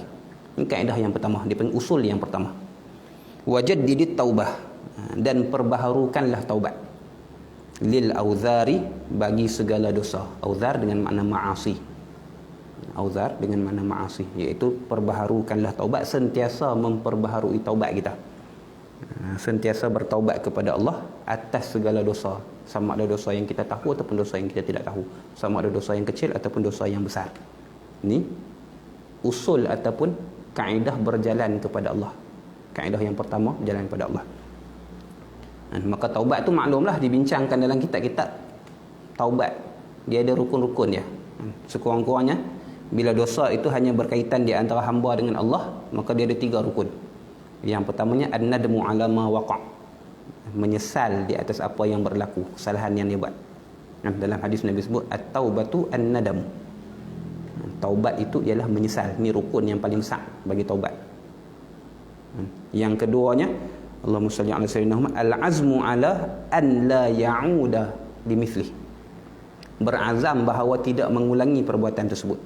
Ini rukun yang kedua. Rukun yang pertama, dia kena menyesal atas apa yang berlaku. Yang kedua, dia berazam, memang bulat hati dia tak akan mengulangi kembali benda yang telah dilakukan itu. Yang ketiganya al-iqla' fil hal. Yang ketiga, dia mesti tinggal terus benda tu, lala tu. Mesti tinggal terus. Barulah sah dikatakan sebagai taubat. Barulah dikatakan sebagai taubat. Kalau tak cukup 3 rukun ni, tak nama taubat. Dia tak ada azam untuk tidak mengulangi perkara tersebut. Dia taubat hak lepas tu je, hak buat saat ini dah. Tapi tak ada azam untuk nanti tak buat dah, tak ada benda tu, maka tak nama taubat, tak diterima sebagai taubat. Ataupun menyesalnya bukan menyesal yang sempurna. Menyesal juga tapi menyesal sikit-sikit je, menyesal pasal malu kat orang dan sebagainya. Bukan menyesal dengan makna yang sebenar, maka tak dinamakan taubat yang diterima oleh Allah.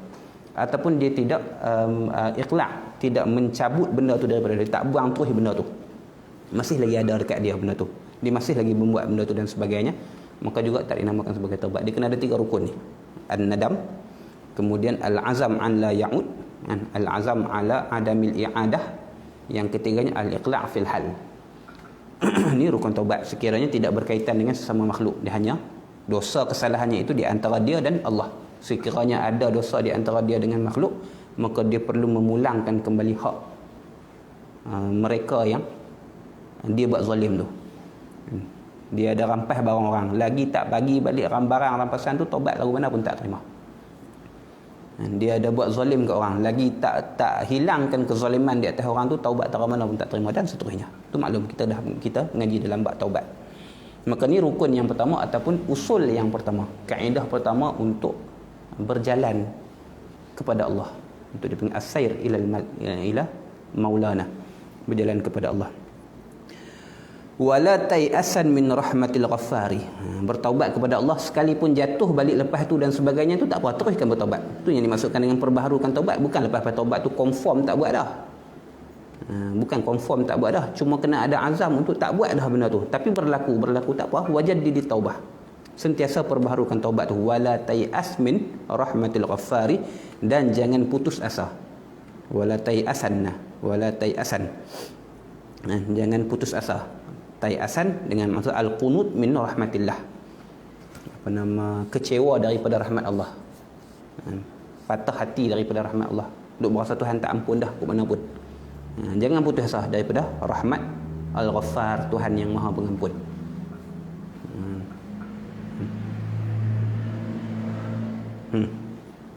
Satu, wa kun ala alaihi syakura. Ni kita huraikan secara ringkas-ringkas je, nak bagi faham je. Adapun nak membincangkan satu persatu ni, setiap satu bait ni dia boleh menghabiskan satu majlis.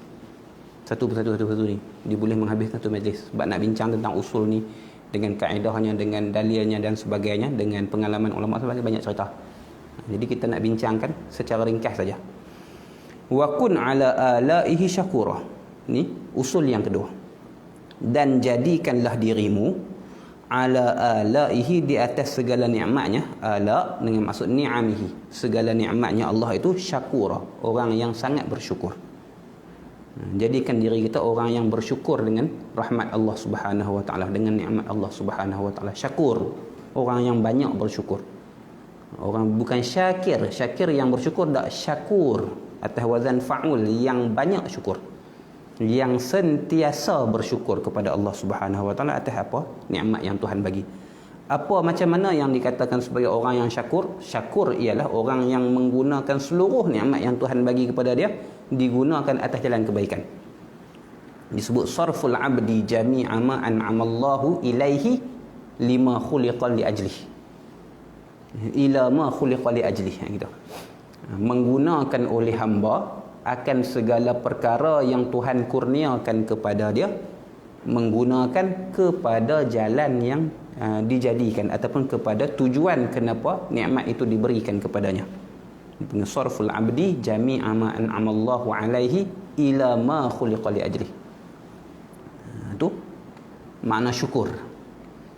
Dia menggunakan nikmat mata kepada jalannya, kepada arah yang Tuhan benarkan. Dia gunakan nikmat telinga kepada arah yang Tuhan benarkan. Dia gunakan nikmat kaki dan tangannya kepada arah yang Tuhan benarkan. Dia gunakan nikmat akalnya, nikmat sihatnya, nikmat lapang masanya, nikmat kesenangannya dan sebagainya. Setiap nikmat yang Tuhan bagi kat dia, diberikan, yang Tuhan kurniakan kepadanya, digunakan kepada jalan yang Tuhan redha. Itu makna syakur. Maka sukarlah untuk merealisasikan makna ni. Sebab tu Allah sebut dalam Quran, wa qalilum min ibadiyasy syakur. Dan sikitlah di kalangan hamba-hambaku orang yang syakur, orang yang banyak bersyukur. Syakir ramai, syakur kurang. Yang sentiasa menggunakan anugerah yang Tuhan bagi kepada dia kepada jalan yang Tuhan redha. Mulut tak guna untuk benda yang sia-sia. Tu hak sia-sia, bukan dosa lagi. Hak dosa lagi tak lah.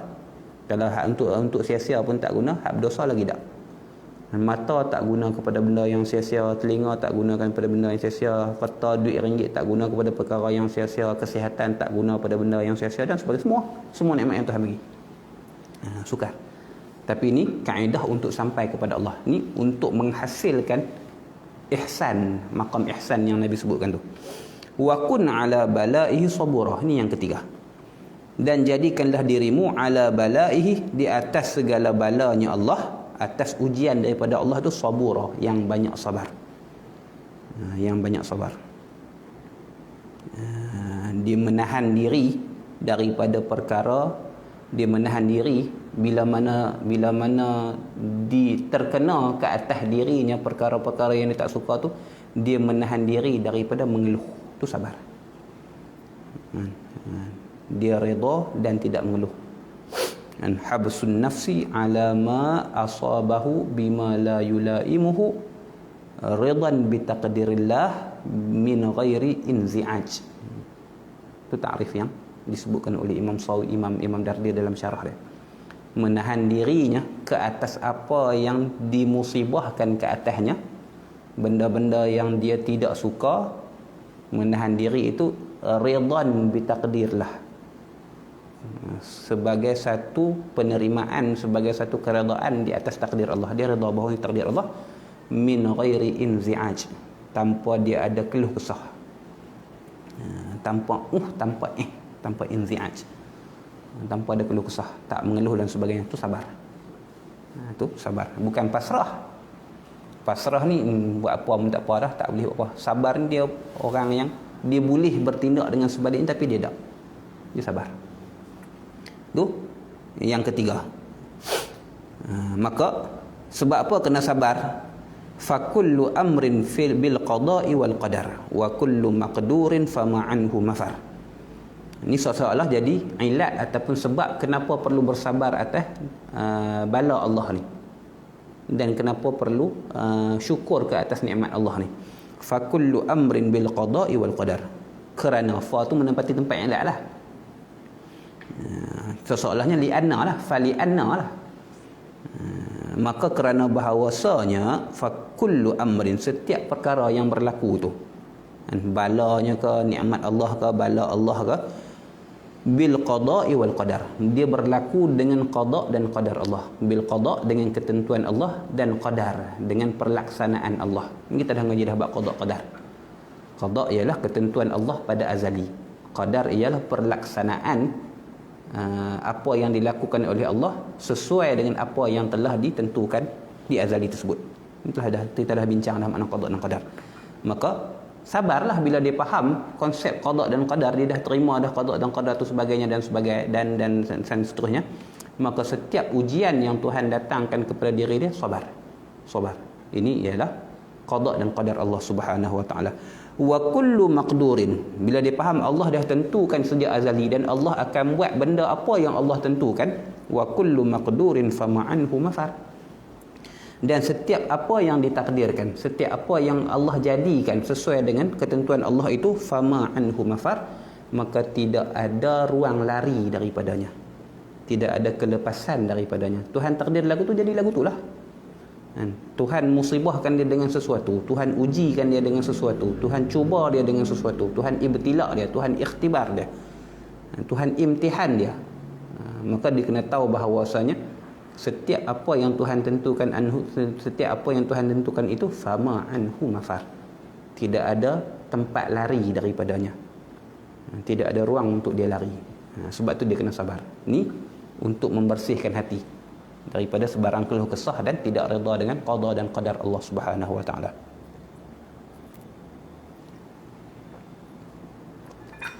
Kemudian usul yang seterusnya, fakun lahu musliman kay taslama, fakun lahu musliman kay taslama, maka jadikanlah dirimu itu lahu baginya, bagi qada dan qadar itu, musliman, orang yang menerima, kay taslama, supaya selamat engkau.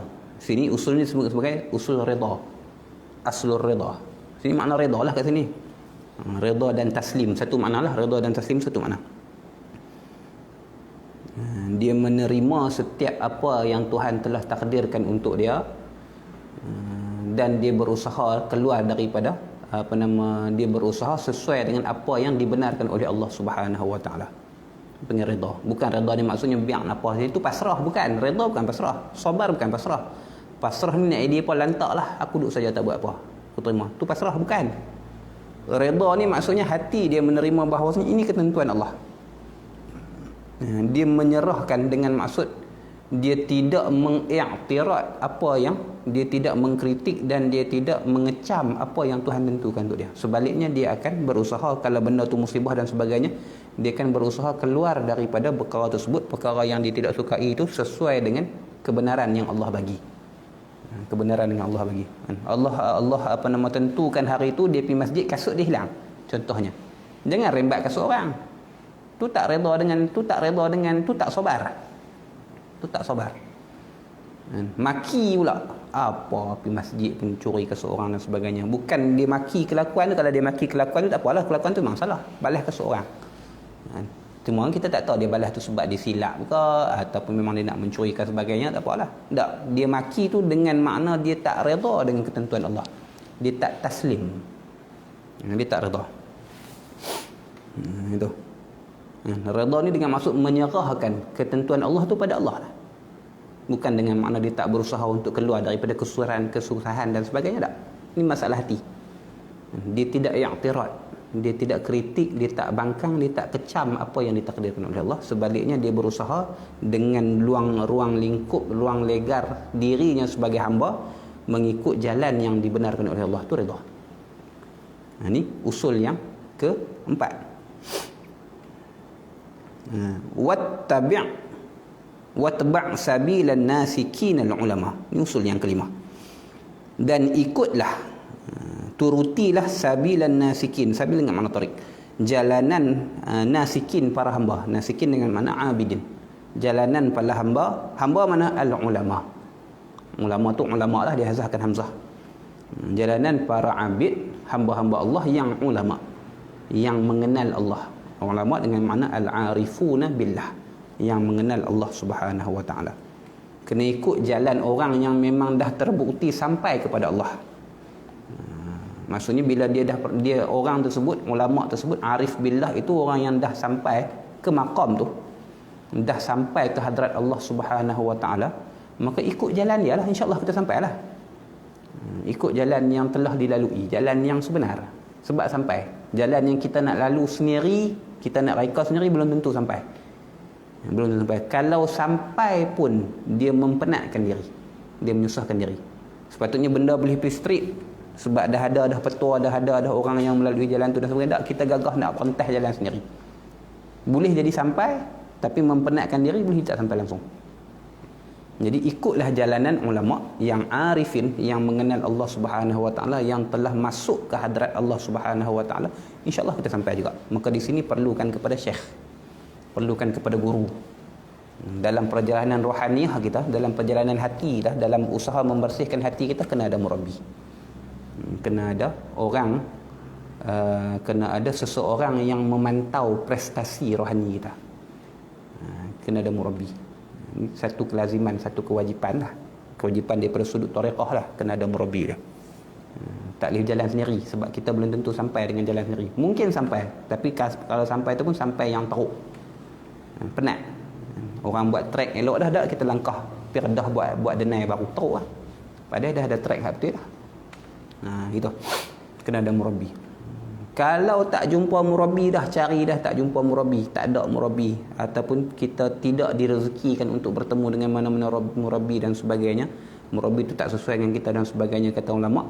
Kalau dah sampai ke zaman tiada murabbi, ataupun kamu tidak diberikan rezeki oleh Allah untuk memiliki murabbi, memadalah dengan selawat Nabi itu sebagai murabbi. Kekalkan diri dengan selawat. Itu kalau tak ada murabbi. Tapi satu tu last choice lah, pilihan terakhir. Pilihan yang pertama yang sepatutnya kena cari guru yang nak bimbing kita, sebab kita tak akan perasan diri kita salah ataupun betul. Guru yang akan perasan. Bukan guru hak ngajak macam ni dah, tak. Guru murabbi. Guru murabbi. Syaratnya murabbi tu dia ada syarat-syarat dia pula lah. Dia ada syarat syekh. Syarat untuk guru tu dia ada pula. Dia kena orang yang macam mana dan sebagainya. Dia dah mesti dah sampai ataupun dia dah lalu jalan tu, baru dia boleh bawa ikut orang lalu jalan tu. Ini disebut sebagai mursyid tariqah, khalifah tariqah dan sebagainya. Dia dah lalu jalan tu, maka kita ikut jalan yang dia tunjuk lah, baru sampai. Kalau tidak, sampai tak sampai tu 50-50, berat lah tak sampai. Kalau sampai pun teruk. Itu secara ringkasnya lah. Kemudian usul yang ke-6, usul yang ke-6, wa khallisil qalbi minal aghyari, dan bersihkanlah hatimu. Ini usul yang keenam. Apa nama? Ikhlasul qalbi lah, ataupun khulusul qalbi. Bersihkanlah hatimu minal aghyari, daripada segala aghyar. Aghyar ni jamak bagi ghair lah. Apa makna ghair? Ai ma siwallah, sesuatu selain Allah. Keluarkan daripada hatimu apa saja selain daripada Allah Subhanahu wa taala. Maksudnya, jadikanlah hanya Allah sahaja dalam hati. Keduniaan tak ada dalam hati, cintakan harta tak ada dalam hati, dan sebagainya tak ada dalam hati. Selain daripada Allah tu jangan bubuh dalam hati. Cintakan Allah saja, dan cintakan perkara yang Allah suruh cintakan. Mencintai perkara yang dicintai Allah tu masuk dengan makna mencintai Allah lah. Sebagian orang kata tak, kalau itu tak boleh cinta Nabi dan sebagainya. Tak, mencintai Nabi itu perintah daripada Allah. Mencintai Nabi itu maksudnya mencintai Allah lah, dan sebagainya. Kena hilangkan dalam hati kita perkara-perkara yang selain daripada Allah. Sebab perkara-perkara yang selain daripada Allah itulah keruh-keruh dan juga noda-noda yang ada dalam hati. Kena buang tu, barulah nur ilmu dan makrifah Allah tu Allah berikan masuk dalam hati. Bandingan mudahnya, kalau sesuatu yang elok tu masuk dalam cawan yang kotor, dia akan jadi kotor. Jadi untuk menerima sesuatu yang elok dengan suci sesucinya, maka bekas tu kena suci. Itu bandingannya. Imam Ibnu Athaillah dalam hikam dia sebut apa? Allahumma salli ala sayyidina Muhammad. Lupa.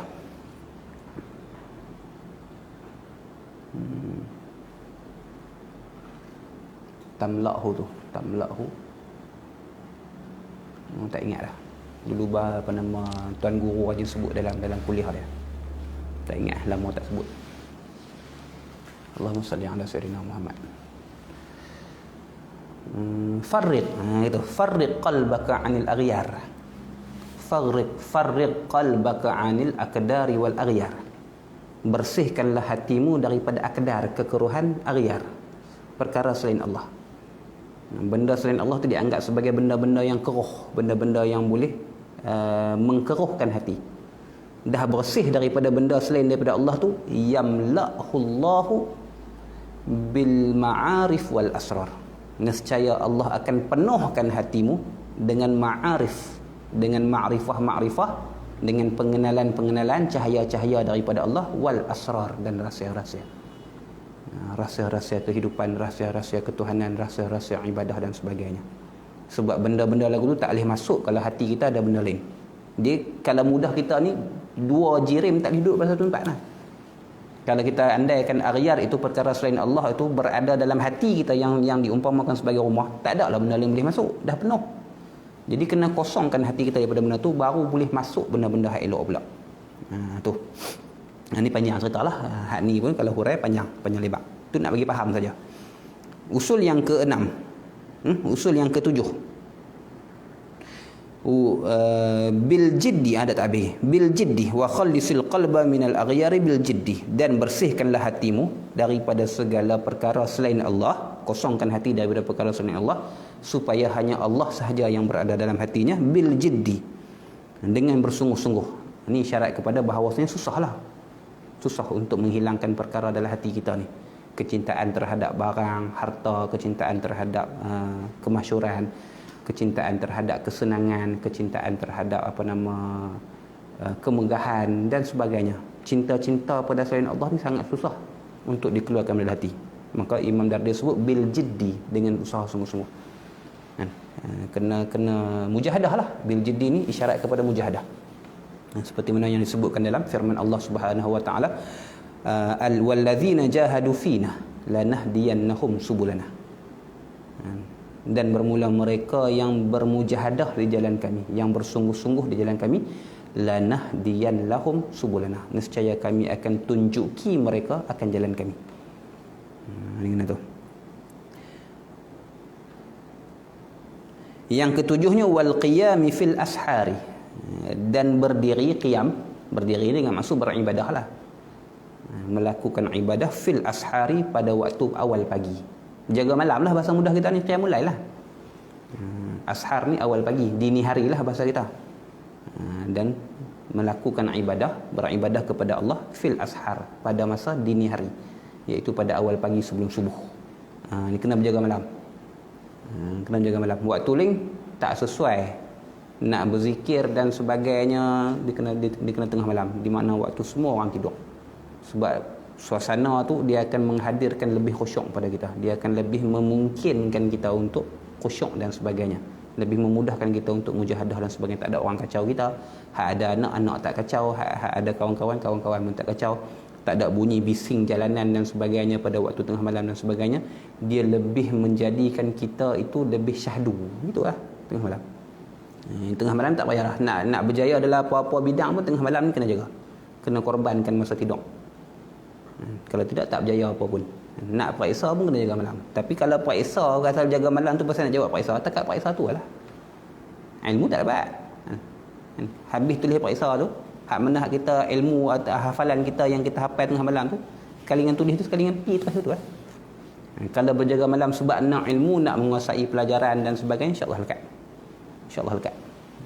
Kok mana pun kena jaga malam. Nak beribadah ke apa ke, jaga malam tu merupakan rukun yang besar. Rukun yang sangat penting. Kan dalam satu syair. Kami duduk pondok dulu mengapai lah syair-syair ni. Ada orang tulis di pintu bilik lah dan sebagainya. Allahumma salli ala dalam pelita penuntut ada, dalam taklim muta'alim ada. Apa? Biqadril jiddi taksibul ma'ali. Biqadril jiddi taksibul ma'ali. Wa man talabul ula saharal layali. Tatlubun najah wa lam tasluk masalikaha. Inna safinata la tajri 'alal yabisi. Biqadril jiddi taksibul ma'ali. Sekadar sungguh-sungguh kamu itu, sekadar kesungguhan kamu itu, taksibul ma'ali, kamu akan mendapat ketinggian darjat. Takat mana kita sungguh-sungguh, takat itulah yang kita dapat. Biqadril jiddi taksibul ma'ali. Sekadar kesungguhan kamu itu, kamu akan memperoleh ketinggian darjat. Wa man talabul ula saharal layali. Siapa-siapa yang inginkan ketinggian, kemuliaan, kejayaan, saharal layali, maka dia perlu berjaga malam, mengapai dan sebagainya. Waktu itulah mengapai hak ingat pun. Sebab kita tak lena lah mengapai sebelum tidur lena bilang. Tapi kita dah jaga dah lena dah, bangkit pula jaga malam dan sebagainya, wuduknya, kalau mandinya, wuduknya sembahyang 2 rakaat apa, betul mengapai insya-Allah lekat sampai bila-bila. Wa man talabul ula saharal layali. Siapa-siapa yang nak berjaya, nak ketinggian, nak kejayaan, saharal layali, hendaklah dia berjaga malam. Tatlubun najah wa lam tasluk masalikaha. Engkau inginkan kejayaan tapi engkau tak rentas jalannya. Inna safinata la tajri 'alal yabasi.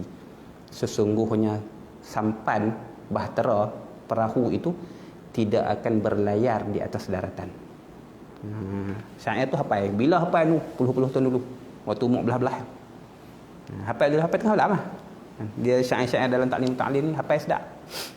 Dan ada orang tulis letak dekat dia punya setiap kitab dia tulis. Kadang-kadang letak dekat dia punya pintu keluar masuk dia, kat dinding ada yang letak dekat ceiling dan sebagainya. Benda tu sebagai motivasi.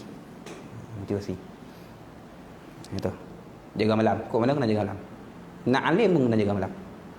Kalau nak jawab periksa jaga malam, takat jawab periksa tu lah. Takat jawab periksa tu. Dengan heranlah pasal apa benda kita mengaji tu, lepas pada periksa hilang tak ingat pasal tu. Pasal kita jaga malam nak tu. Biqadril jiddi taksibul ma'ali. Takat tu yang kita nak, takat tu yang kita dapat. Habis jawab periksa tu lah, hilang ilmu tak ada apa. Tapi jaga malam pasal nak mengapai, nak faham ilmu, nak muzakarah, nak apa, memang betul-betul nak ilmu, nak penguasaan ilmu, insya-Allah puasa. Gitu.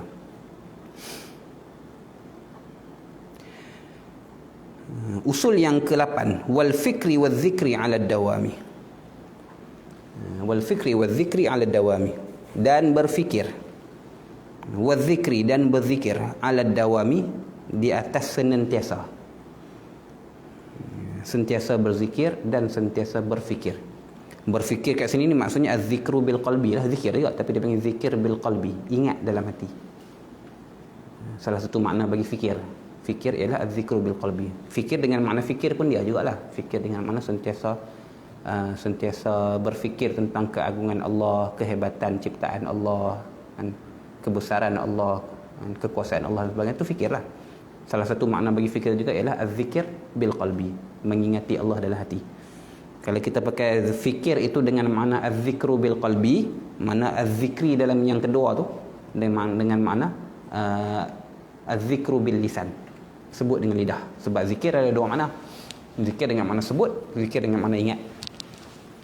Kalau kita kekalkan fikir dengan maknanya, iaitu al-fikru fi masnu'atillah, berfikir tentang keindahan ciptaan Allah dan sebagainya, membawa kita kepada kenalnya Tuhan yang maha bijaksana dan sebagainya, itu fikir dengan makna tu. Maka az-zikru yang disebutkan dalam matan ni kembali pada dua makna, iaitu makna az-zikru bil lisan wa az-zikru bil qalbi. Tapi kalau kita letak pasang makna fikir tu dengan makna az-zikru bil qalbi, maka az-zikir yang disebutkan dalam matan tu ialah az-zikru bil lisan. Ikutlah. Kedua-duanya disyarahkan dalam syarah-syarah Takhridah ni.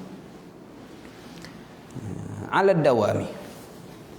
Maka zikir bil qalbi itulah, zikir bil qalbi merupakan usul yang paling besar untuk menyampaikan kita kepada Allah. Tu yang kata dia perlukan kepada wirid ni. Zikir ni yang disebutkan sebagai wirid.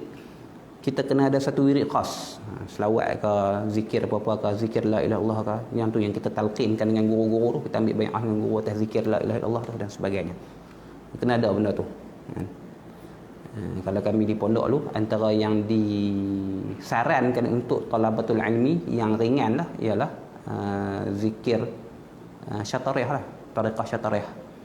Sebab dia tak banyak, dia 100 la ilaha illallah 100 pada subuh, dengan la ilaha illallah 100 pada waktu maghrib, dan tambahan tu atas kita sendiri. Cuma syaratnya kalau dah tambah tak boleh kurang.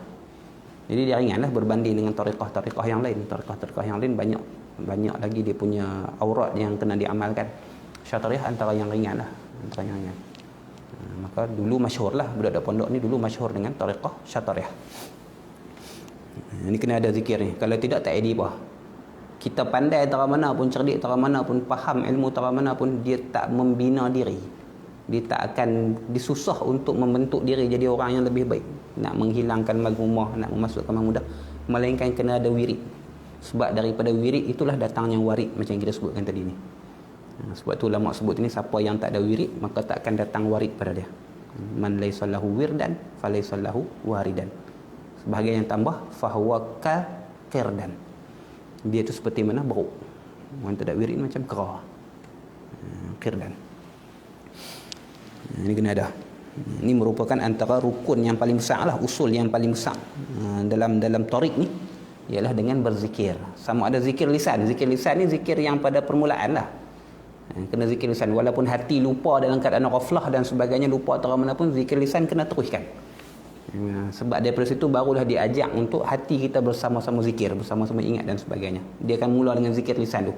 Hati ralik fikir benda lain, lapang ke, sagi nak pergi mana ke, sagi nak buat apa ke, tak apa, kekalkan dengan zikir lisan. Lama-lama dia akan berjangkit kepada zikir qalbi. Dia akan bawa ke situ ke mana pun. Ini kan begitu. Cuma kena konsisten dengan zikir lisan. Itu.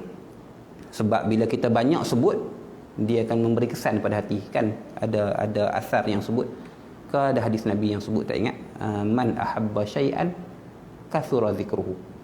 Siapa-siapa yang menyukai sesuatu, dia akan banyak sebut. Maka bila kita zikir, kita menyebut dengan Allah banyak, maka dia akan menghasilkan kecintaan dalam hati ya. Dia akan menghasilkan kecintaan dalam hati. Mujtaniban lisairil asami. Itu dah masuk dalam hal tu. Bersihkan tu hal bagi fa'il dalam khalis tu. Orang yang mengaji ibarat, mujtaniban tu dia hal bagi fa'il yang dalam khalis. Khalis tu dalam tu ada fa'il anta, engkau. Dia hal bagi anta tu lah. Engkau bersihkan hati engkau itu, hal keadaan mujtaniban lisairil asami. Hal keadaan engkau menjauhkan diri akan sekalian dosa. Asam dengan makna az-zunub. Kalau buat dosa, dia tak akan boleh membersihkan hatinya. Dia tak akan boleh berada sekali. Nak bersihkan hati, kena tinggalkan dosa. Lagi mana dia buat dosa tu, lagi itulah hati tak bersih. Lagi itulah menunjukkan bahawasanya dia tak duduk dalam peringkat mutmainnah lagi. Sebab masih lagi berlaku dosa pada dirinya, sama ada dengan sengaja ataupun tidak. Sama ada dia duduk dalam keadaan ammarah bisu ataupun lawamah. Dia takkan naik ke peringkat mutmainnah selagi mana dia masih lagi melakukan dosa. Lagi mana dia masih lagi melakukan dosa. Itu. Ni habis dah rukunnya, usul tarik yang Imam Dardi sebut takat 8 ni lah. Kalau ikut ada 10 yang Imam Dardi tak sebut sini, tapi Imam Dardi sebutkan dalam syarah dia. Iaitu ada 2 lagi, al-ju', lapar. Dan yang ke-10-nya ialah al-uzlah, mengasingkan diri daripada riuh rendah manusia. Jadi cukup 10 orang sini, memang dah disebut 8 ya. Jadi di taubah, syukurah, saburah, kun musliman, kemudian itba' sabilun nasikin, khalis qalbi, qiyamil ashar, al-fikru wa dhikru. Itu 8 usul. Dia kalau ikut usul yang utamanya 10. Dan Imam Dardi sempurnakan dalam syarah dia di atas matan ni. Iaitu Imam Dardi tambah lagi 2, al-ju', lapar, berlapar diri, tak boleh dalam keadaan sentiasa kenyang, sebab keadaan sentiasa kenyang tu mengkuatkan nafsu dan melemahkan semangat. Dan juga al-uzlah, kena belajar mengasingkan diri daripada riuh rendah dunia. Tak boleh nak ambil tahu sangat hal-hal keduniaan ni, fokus belah akhirat lah maksudnya, bukan tinggal raja dunia apa dah. Tak ambil tahu benda yang dia tak perlu tahu, benda yang tak perlu tahu, benda yang tak membantu dia pun tak payah tahu pun tak apa. Tak payah tahu dah team player mana yang pindah ke negeri lain, tak perlu pun. Dia bukan main bola pun, dia bukan ada sebarang keuntungan pun dengan bola tu. Tak perlu tahu player mana pindah daripada negeri ni pergi negeri mana, player mana yang bersara, contohlah. Tim mana menang, tim mana salah, tim mana yang julang piala dan sebagainya, tak ada manfaat pada diri dia pun. Benda yang tak ada manfaat pada diri dia, uzlah. Dia tak perlukan benda-benda tu. Ni untuk wusul ilallah. Susah. Susah. Ingat senang-senang nak dapat maqam ihsan tu. Susah. Membersihkan hati dengan segala usul-usul yang lain semua tu, dia mesti dilakukan dalam keadaan dia berusaha menjauhkan diri daripada melakukan dosa-dosa. Muraqiban lillahi fil ahwali, sentiasa muraqabah bagi Allah. Muraqabah ni diterjemahkan, guru-guru terjemahkan dengan mengintai Allah. Maksudnya sentiasa mencari peluang mendekatkan diri kepada Allah. Sentiasa hatinya itu sentiasa yakin bahawasanya Allah sedang melihatnya. Dia maksud mengintai, dia sentiasa mengintai keberadaan Allah Subhanahu wa taala. Mana muraqabah? Itu yang disebutkan dengan fa in lam takun tarahu fa innahu yaraka. Kena sentiasa ni. Fil ahwali, dalam segala keadaan.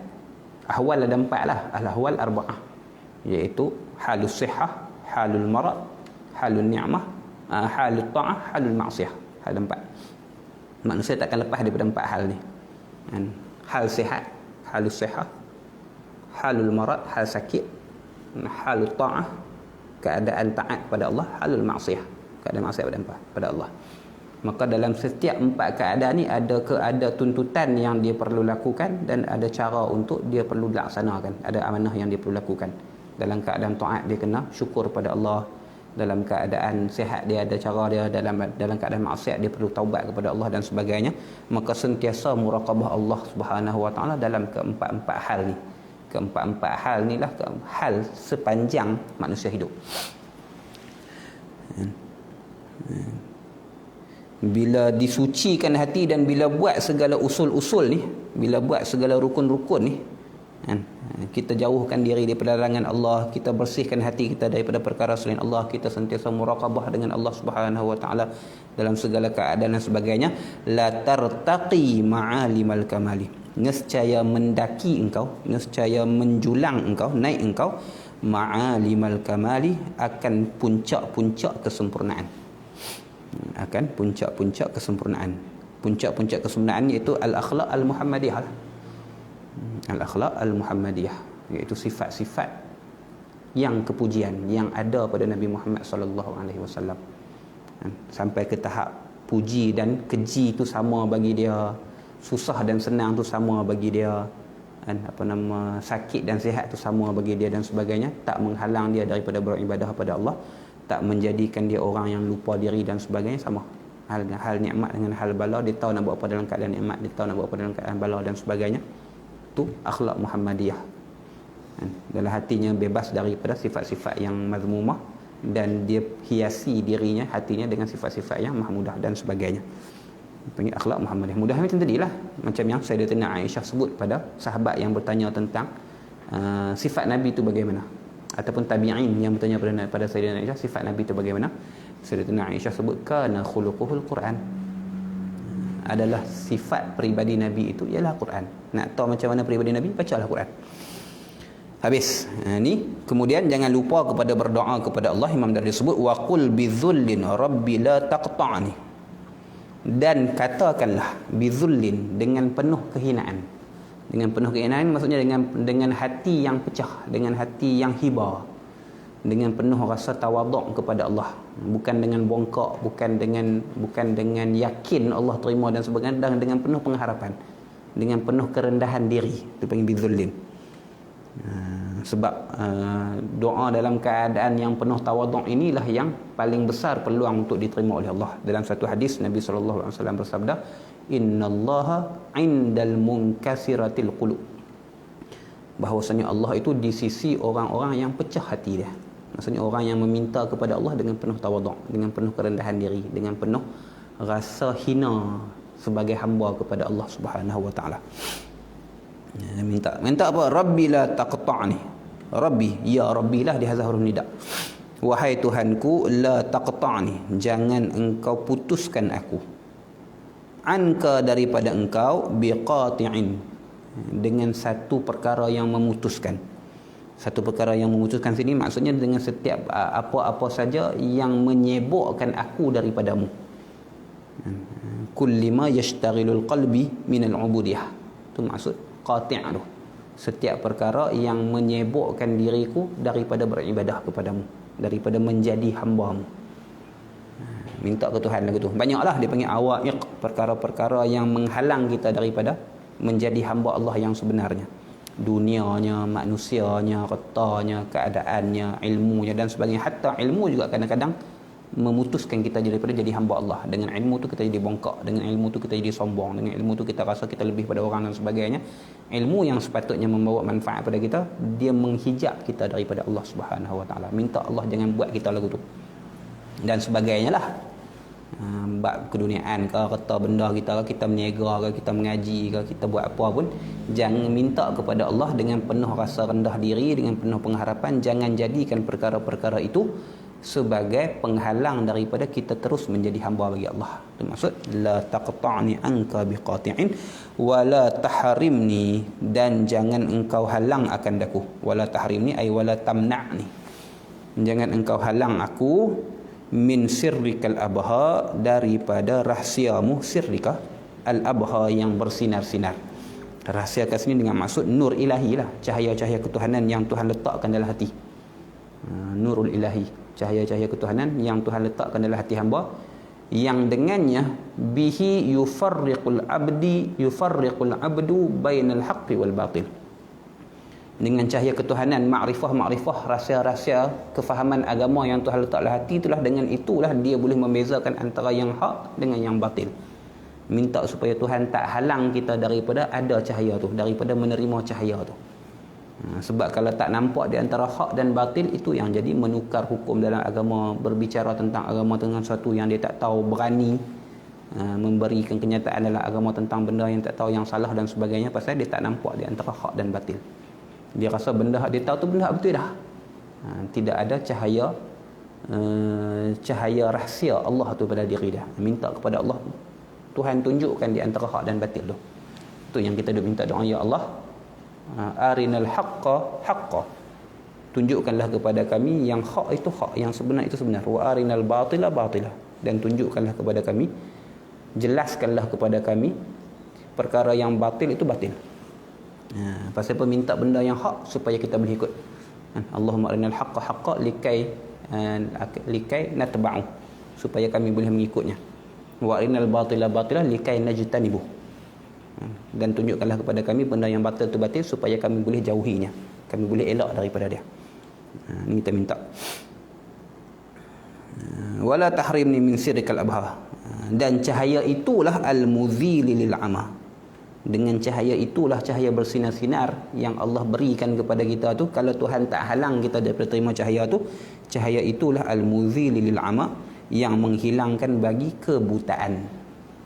Buta ni ibarat ataupun kinayah daripada jahil. Jahil, supaya hilang jahil kita terhadap agama, supaya kita boleh tahu yang mana yang benar dan yang mana yang salah. Waqtim bi khairin ya rahimir ruhama, dan tutupkanlah dan sudahilah Dan sudahilah akan kami lah. Akan kami ni maksudnya akan amalan kami, akan ahwal kami, akan ibadah kami, akan umur kami, kan, tamatkanlah riwayat kami ni bi khairin, dengan kebaikan. Bi khairin, bi husnul khatimah lah. Bi husnul khatimah, dengan pengakhiran yang baik. Ya rahimir rahama, rahim dengan mana arham. Wahai Tuhan yang mengasihi segala yang mengasihi. Ini sesoalan ni Imam Dardir ambil daripada hadis Nabi itulah, musalsal bil awaliyah. Ar-rahimun yarhamuhumur rahman yarhamu man fil ardi yarhamkum man fis sama. Sesoalannya Imam Dardir ambil kat situ, ambil daripada situ. Sudahilah kami riwayat kami, umur kami, ahwal kami, diri kami, ibadah kami, amalan kami ni dengan kebaikan. Maksudnya dengan husnul khatimah, dengan pengakhiran yang baik. Ya rahimir rahama, wahai Tuhan yang mengasihi segala yang mengasihi. Maksudnya Tuhan yang paling mengasihi. Habis. Kemudian kata walhamdulillahi alal itmami, dan segala kepujian bagi Allah itu alal itmami, di atas penyempurnaan. Itmam maksudnya itmamil kitab ni lah, penyempurnaan risalah ni, iaitu nazam jawharah tauhid, nazam kharidah bahiyah ni. Wa afdalus salati wassalami, dan seafdal-afdal selawat dan salam ala nabiyil hashimil khatimi, di atas Nabi al-Hashimi yang berketurunan Hashim. Hashim ni tok wan bagi ayah Nabi, dia datuk Nabi yang kedua, Nabi Muhammad sallallahu alaihi wasallam bin Abdullah, Abdullah bin Abdul Muttalib, Abdul Muttalib bin Hashim. Hashim ini nisbah pada Hashim itulah. Jadi Nabi keturunan Hashim, dia panggil Al-Hashimi. Imam kita Imam Syafi'i dia Al-Muttalibi, dia sepupu bagi Hashim. Dia kalau nak kira nisbah jalur Imam kita Syafi'i dengan Nabi ni, dia sepupu lah, walaupun sepupu yang tak sama level. Tapi kira sepupu lah, sebab Imam Syafi'i keturunan Muttalibi, Nabi Muhammad keturunan Hashimi. Muttalib dengan Hashim ni dua balik. Muttalib dengan Hashim dua balik. Daripada Hashim ni ada anak nama dia Syaibah. Syaibah tu yang digelar dengan Abdul Muttalib, hamba bagi Muttalib buat menekan dia tu. Tu cerita dalam sirah lah, tu pengajian dalam sirah. Jadi kalau Imam Syafi'i Al-Muttalibi, kalau Nabi Muhammad sallallahu alaihi wasallam Al-Hashimi, yang daripada keturunan Hashim. Al-Khatimi, yang penutup, maksudnya yang penutup para nabi dan rasul. Wa alihi, dan selawat dan salam itu juga di atas keluarganya Nabi, wa sahbihi, dan segala sahabat-sahabatnya al-akarimi, yang mulia-mulia. Maka ni penutup ataupun penyudah bagi matan al-kharidah al-bahiyah. Wallahu subhanahu wa ta'ala alam. Mudah-mudahan dapat kesudahan yang baik bagi kita semualah, insya-Allah. Al-Fatihah bil qabul ila ruhi muallifi hadhihi an-nazam Al-Imam As-Sayyid Abil Barakat Muhammad bin Ahmad Dardir wa masyayikhihi wa talamidatihi wa ila masyayikhina wa usulihim wa furu'ihim wa ila usulina wa furu'ina syai'un lillahi wa lahum al-Fatihah. A'udzu billahi minasyaitonir rajim. Bismillahirrahmanirrahim. Alhamdulillahi rabbil alamin arrahmanir rahim maliki yaumiddin. Iyyaka na'budu wa iyyaka nasta'in. Ihdinas siratal mustaqim siratal ladzina an'amta 'alaihim ghairil maghdubi 'alaihim waladdallin. Amin. Wallahu subhanahu wa ta'ala alam. Rasulullah. Subhanakallahumma wa bihamdika asyhadu an la ilaha illa anta astaghfiruka wa atubu ilaik. Allahumma salli afdhala salatin ala as'adil makhluqatika sayyidina Muhammadin wa ala alihi wa sahbihi. سلم عدد معلوماتك ومداد كلماتك كلما ذكرك الذاكرون وغفل عن ذكرك الغافلون. اللهم صل أفضل صلاة على أسعد المخلوقات كسيدنا محمد وعلى آله وصحبه. سلم عدد معلوماتك ومداد كلماتك كلما ذكرك الذاكرون وغفل عن ذكرك الغافلون. اللهم صل أفضل صلاة على أسعد المخلوقات كسيدنا محمد وعلى آله وصحبه. وسلم عدد معلوماتك ومداد كلماتك كلما ذكرك الذاكرون وغفل عن ذكرك الغافلون. وصلى الله وسلم عليه وعلى آله والحمد لله رب العالمين.